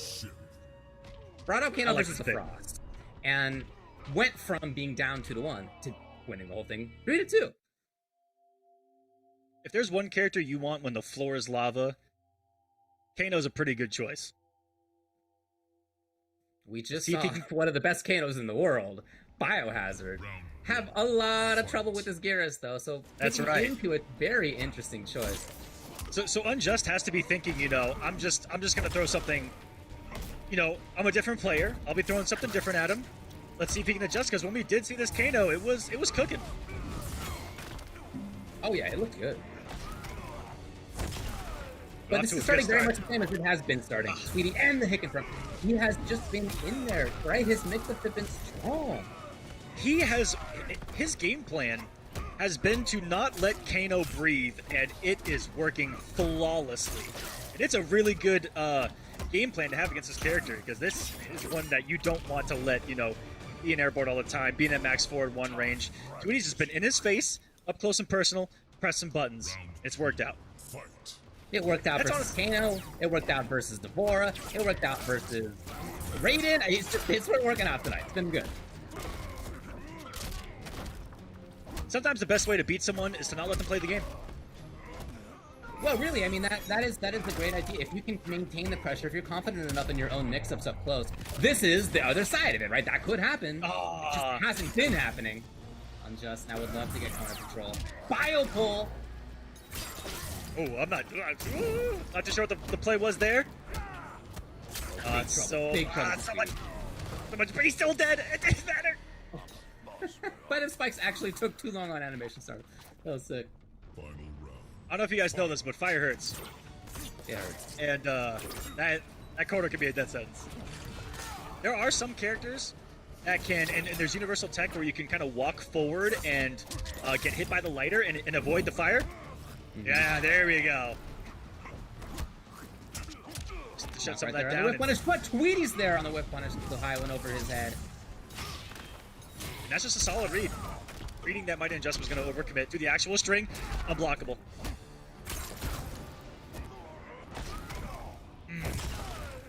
Tweety with pressure, Unjust with no defensive bar.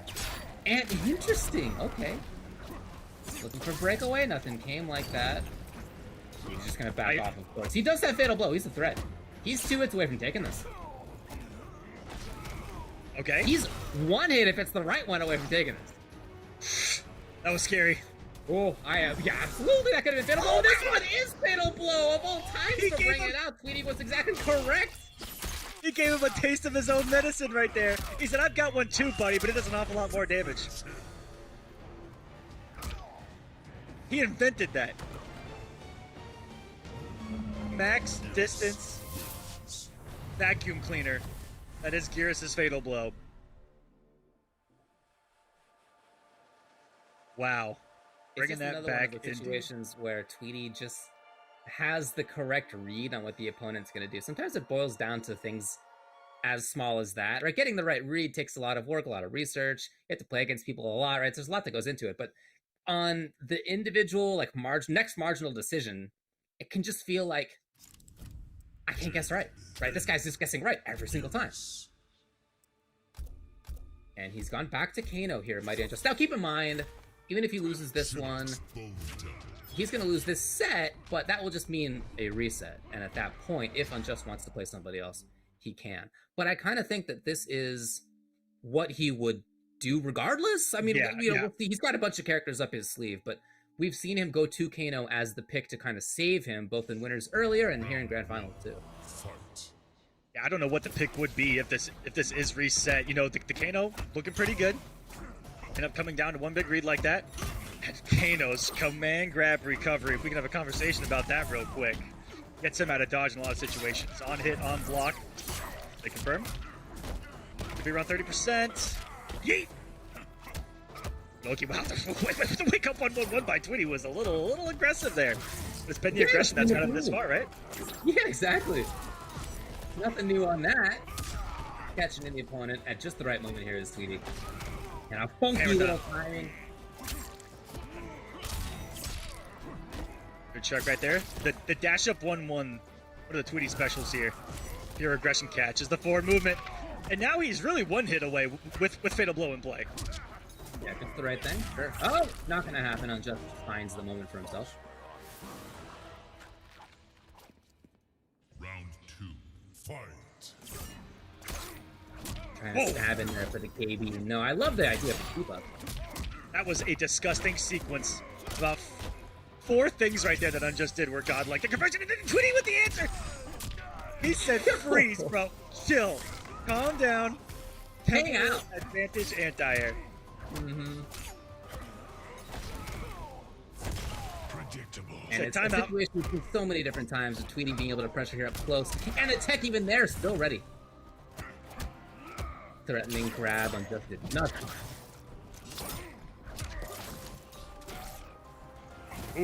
Ooh, a little bit too far. I'm pretty Again, sure those Sandtrap knives can punish the bio pull as well, but there haven't been a lot that have been blocked at max distance, I'll tell you that. Oh, clothesline from hell. Oh. might boil down to this decision here. Grab, was a it's gonna different be one mix-up. more at least. And even called out the roll away. Oh, he reacted to the roll away. That was disgusting from Tweety. And I love the changeup off the 1-1 as well. He hasn't thrown that all tournament. Just 1-1. His opponent's looking for a 50-50, fuzzying for his life, and then throw. That was so smart. High. And he all of a sudden gets in there, wasn't looking for back throw. Hello.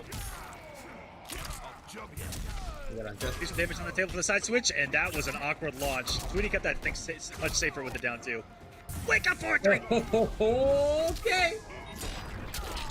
Yo, tons of damage pumping out. And now, oh, he catches the opponent trying to move. Unjust maybe a little bit too far. Even Chip's a big problem for him here. Oh Not enough. my goodness. Unjust has 1 more to live, and the forward 3, forward 3, forward 3. One of the keys to Tweety's reset of this bracket. Not just forward 3, but 3-0 here for Tweety in that first set. So now the question is, in this second set, it's going to be Gears, obviously, for Tweety. He's not obligated to say that, actually. You can switch, but he's not gonna. It's going to be Gears. What's Unjust's choice? Which character does he go with to try to win the second set? When his back is to the wall, I feel like, you know, in the past couple of weeks, I've really seen Cetrion when he feels like if he's truly down and out. But with a reset, I think that he thinks that wasn't too one-sided. You know, let that second game slip through his fingers. We'll see what he can do differently. But Tweety's aggression has just been out of this world, and the reward has been substantial. Bacon crunch wrap from Taco Bell with extra jalapeno sauce The versus keys to victory today. versus Fruit Loops. You thought Fruit Loops was gonna cut it versus bacon crunch wrap with extra jalapeno. Tweety's sauce? out here. Tweety's out here getting actual nutrition versus sugar coated in sugar. This is why. And it's starting out just the same exact way as the last 3 games played out, with Tweety getting great pressure, stealing a turn here and there, just like this. Taking risks, but they're just paying off so well.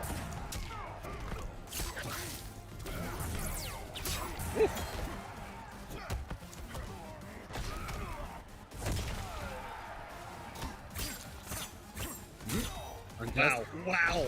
Stuck on it. Well, it could have been into the chemical, right? At any time, you never know. That is the mix-up, and welcome to Down One Fest 2021, ladies and gentlemen. Round 2. But really, it started out in just the same way as the last 3 games went. Tweety now officially has his first lead here of the tournament, and he wants those points. You can just feel it. That's what he was talking about this week. He wants to shore himself up. He wants to make sure. Oh, point. Well, not there. Okay. Not quite fast enough. It's very rare to see that brought up, for sure. If he wins, he's definitely going to be in that top 8. top 8 spot for sure. Nice side switch. We're pretty close to that corner. Here we are. Ah, the read. So close. That sand trap is one of the hardest anti-breakaways to time in the game. Voice the lighter all together. Not the string. Nice movement by Mighty Unjust there to back off. Just for the restand. Tweety's avoided the damage over time. Able to stay alive. And now he is just one hit away from taking it. He can totally do it. Oh yeah, especially now, Tweety. Next hit. Same for Mighty Unjust though. He's a big guy. He wakes up with Biopole. It's gonna be into the fatal blow. That was a rock, paper, scissors if I've ever seen one.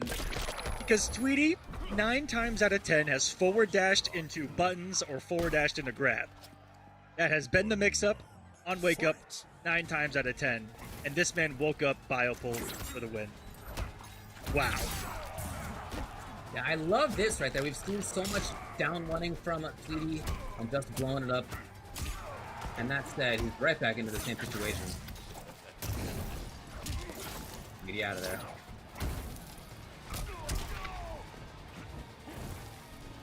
Try to catch Landings, it would have been sick. Good trade for Unjust there, and whoa! The technology. Oh, he's gonna be burning here. And then he lets him jump. I would have swung 1,000 swings there. Of course he's gonna jump. But he went underneath in time. Okay, Tweety's here. He teleported through that dagger. Pressure's on. That huge forward one range just hit the thread, and Tweety knows that you can see him just trying to stay outside of it. Check a little bit, maybe deal some chip damage here over time. He does not want to be in that huge range normal Kano's got. Fatal Blow. Is there Biopole instead? We have seen Fatal Blow from Geras or Biopole from Kano be the end of the round a few times at this point. Both I think that is what... This time it was Kano's. It's what solely put Mighty Unjust in this position has been the raw Biopoles. I think that has, like, if you can look at just one thing and be like, that was a difference maker. That has been it for Mighty Unjust. If those haven't hit, he's getting rocked. The Wake Up one was incredible. But again, I go back to how many times has it worked in neutral, too? Because Geras does possess one of the rare punishes for it, especially max distance, with the Sand Trap. Problem is, he hasn't blocked him. It does seem like a problem.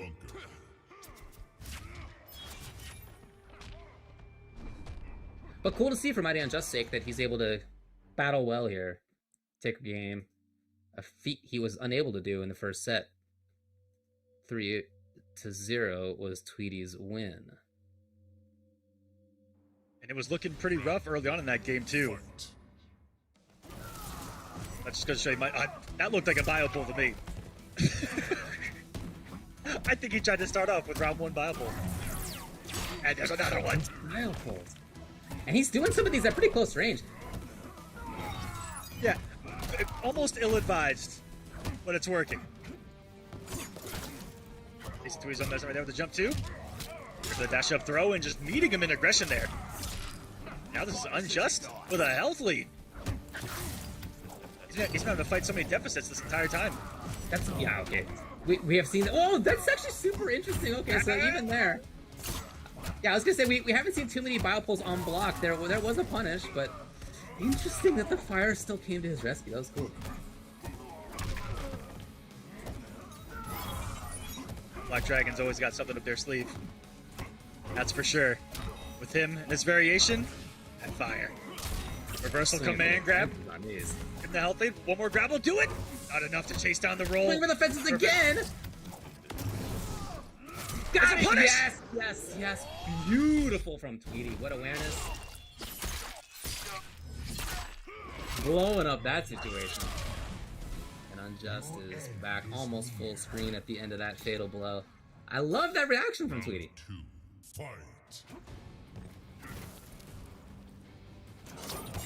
Love respect there. Notice how Tweety's being a lot more respectful when he's at Biopole range now. Yeah, Biopole or forward 1 range is yeah, sure. Because before Tweety had the freedom of just kind of doing forward 3 anytime and anywhere he wanted to, what it felt like, right? Oh no. Okay. Okay. Woo! Not quite in time for the whip punish. Taking advantage of those minus frames after the jump kick. Can he punish? Yes, here it is. Oh, okay.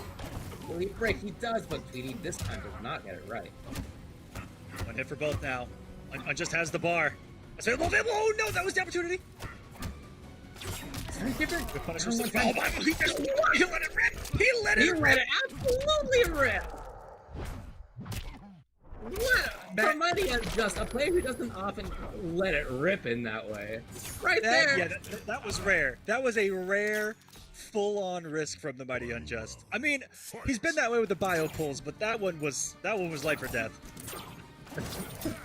Love it. Maybe he's pulling out the stops at this point. He can take this one, he's only a game away. This round, then one more game.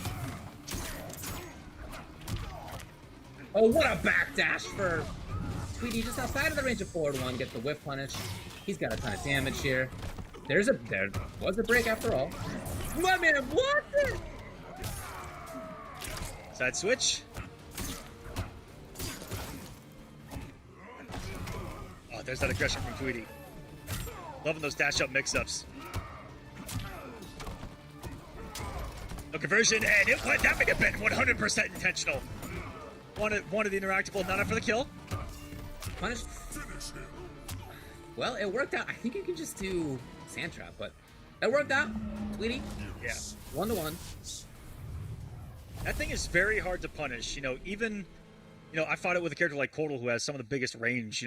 Even on his quicker buttons.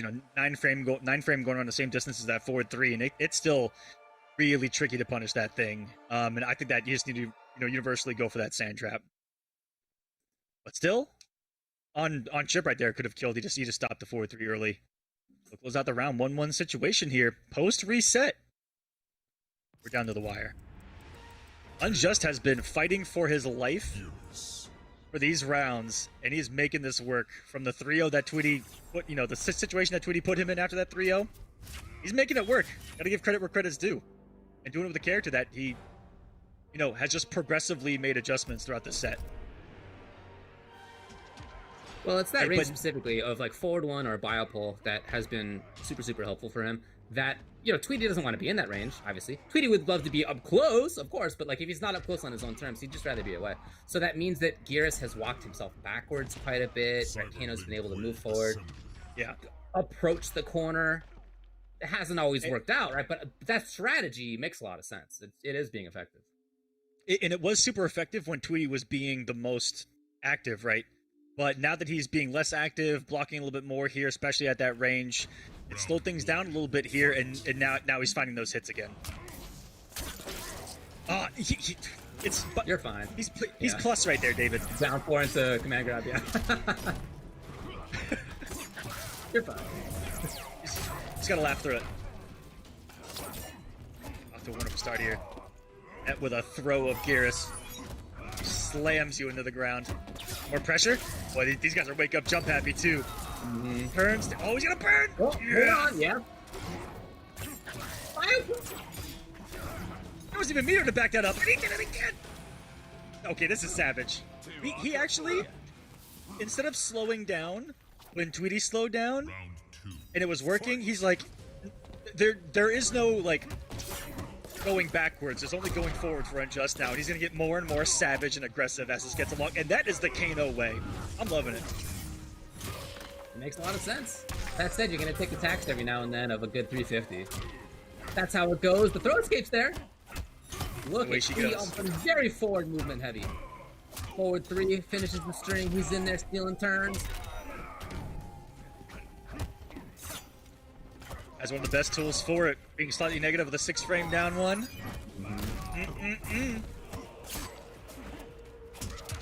Oh, he got punished for that. He got punished for reading a command grab. David, I can't. Woo, Mighty, I just tried to run it through. If you can find the right hit, yes, it needs one more correct hit here.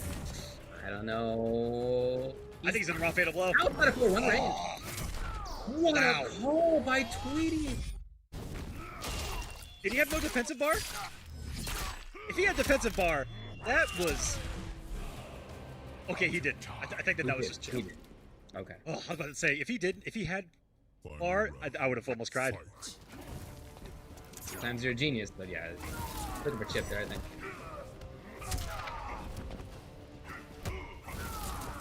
So we've got the old, that's an old school 50-50 there.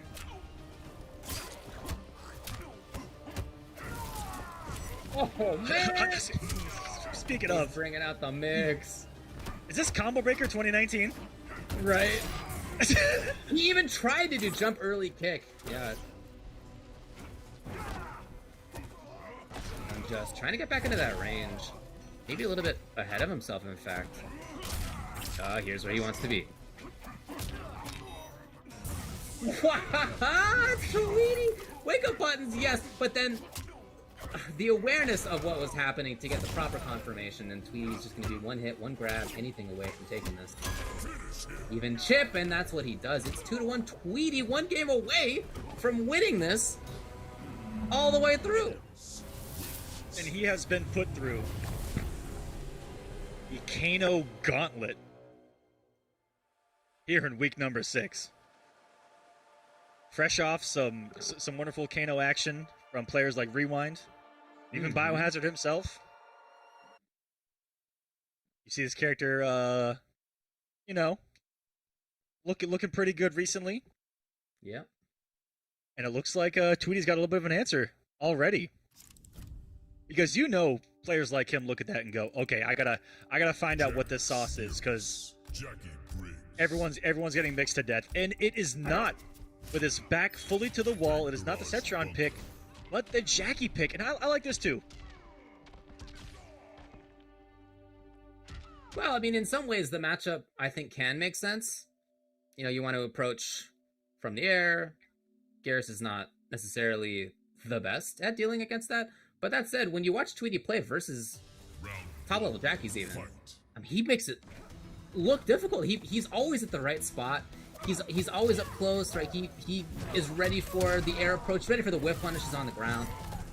Yeah, I think that we talk about his offense a lot, but the defense has been impeccable. The movement, decision making, it's all there. Tweety's just firing on all cylinders. For sure. That's what I'm talking about. Oh, Get it through your head. It's not going to work out. quite literally there. Almost getting the anti-air sand trap. Beautiful spacing there. And he knows at a certain range, he's got the better buttons. Guessed wrong there, thought he could steal a turn. Thought he could get an anti-air in there. Right, I like the idea, but actually unjust with the punish. That was cool. Oh! They're both of them swinging for the big stuff. Oh, there's that empty jump 1-1, and it almost worked. What a pickup. Unjust, okay. Round 2. We've seen him do work with Jackie before. Oh. Ready for that one. Gonna go for the sand trap. Nope, just down 2 cash out. Still a lot of damage. Oh, he's gonna eat a lot here. My man is resourceless right now. I thought worse. That 4-3 party starter has been there, it just hasn't been able to get many parties actually going with it. He's gonna cash out big time into 389. Almighty unjust right now. I mean, he's playing a different game. Oh, that's so cool! Do it! Oh, we'll talk about it if it comes up, but Oh my Tweety- goodness. He actually did evade! Oh, that was cool! So now we're gonna end up with this range situation. If Tweety can maybe check with just one more sand trap, if he can find Anything. one proper anti-air, yeah, anything. That was a really good decision to go for that fatal blow too, just because she's a 950 character and jailing off of the down 1 and a forward 2, catching Mighty Unjust being disrespectful in a potential closing moment. Fight. Match point, tournament point now for Tweety. Unjust trying to stay alive. The switch of Jackie's looked so good, but Tweety's looked even better with these flawless blocks. That was incredible. Twice against this Jackie already. Out of the sky, here's Unjust. Left corner. Oh, he could have had it. Here it is. These two defensive bars have been spent every time here, and again, Oh, good call out. Tweety's only that's the second time Tweety's done it all tournament. That's a good call out. oh, he's toasted. Unjust would love to get some defensive bar back. Steps in! Is he gonna take? Whoa. Yes! Oh boy, Aquaman, we're going down to the final game of this week's NA competition. Tweety tried to steal a turn right there, David, for the loss. He did forward 3-2, and I know for a fact he did down 1 or something right there because the forward 3 met him perfectly. Trying to be disrespectful, a lot better in that situation off of the forward 3 because he actually would have won that in that scenario, but lost too many negative frames when he committed to the 2 and lost his turn. And there you go, Mighty Unjust.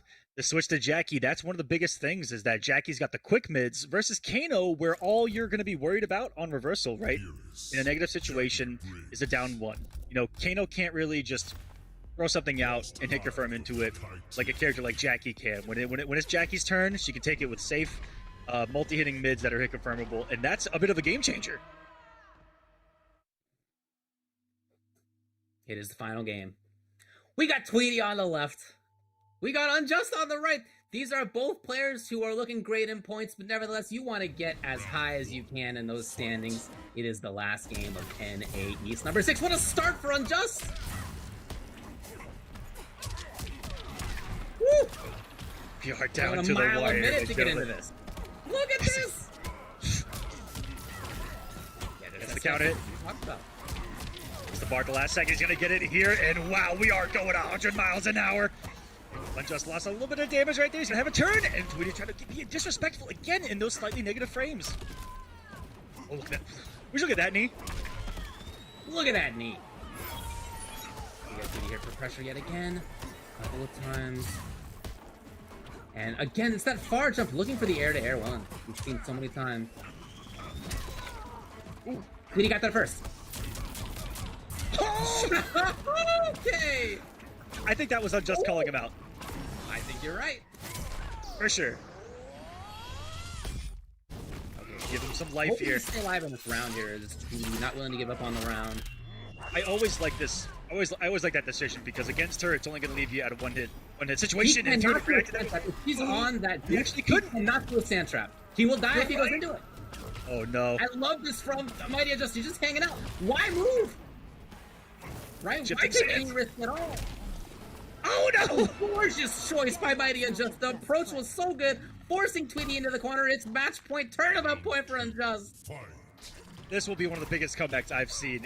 He has been clawing, scrapping, swinging his way through these matches and winning them by the hair that might not exist on his chin. He is pretty young. Stepping right back in. Toasting there is Tweety. He didn't believe in the stand one.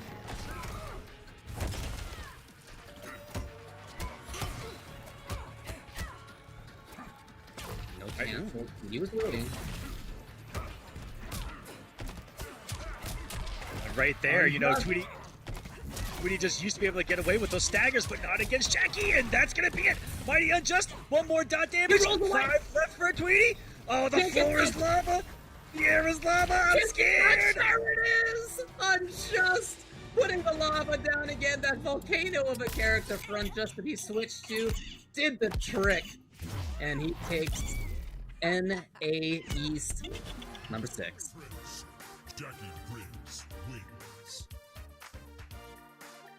Throwing something After different. kind of getting blitzed in that first Yeah. set. That was a 3-0 Exactly. for Tweety in that first set. That was quite an adjustment. And I don't think it could have been said any perfect, David. He got blitzkrieged right there out of the gate. I mean, that was incredible. 3 straight games, and then the first game looked like he was about to pick up where he left off, and it was Mighty Unjust who kind of robbed him in that game a little bit with the raw pulls. And then it just got more and more savage, I feel like, when that post reset happened, the back and forth. But I think it did come down to a really good pick from the Mighty Unjust. On paper, taking away those slightly negative frames from Geras, right, is so key, I find, in that pressure, because if you play a character that you have a threat of a full combo versus just a down one with Kano, completely different matchup. And it looked like a couple of those staggers ended up burning Tweety in the end, where he tried to steal a turn. Check out the Mighty Unjust on Twitter at Mighty Unjust. Check them out on twitch.tv/The Mighty Unjust. Tweety is at TweetyIN, of course. Yeah, that grand finals was amazing. Both players extremely strong. The whole top 8 was great, as they always are in all of the regions that we watch, but NA East, must be said, probably the strongest and top level play from top to bottom. Mm-hmm. And Mighty Unjust may have just taken the #1 spot with that victory here today. Pretty sure the math works out. We'll see where the final pieces fall, but he came in this third in points at 690, Honeybee at 770 on top. You guys do the math.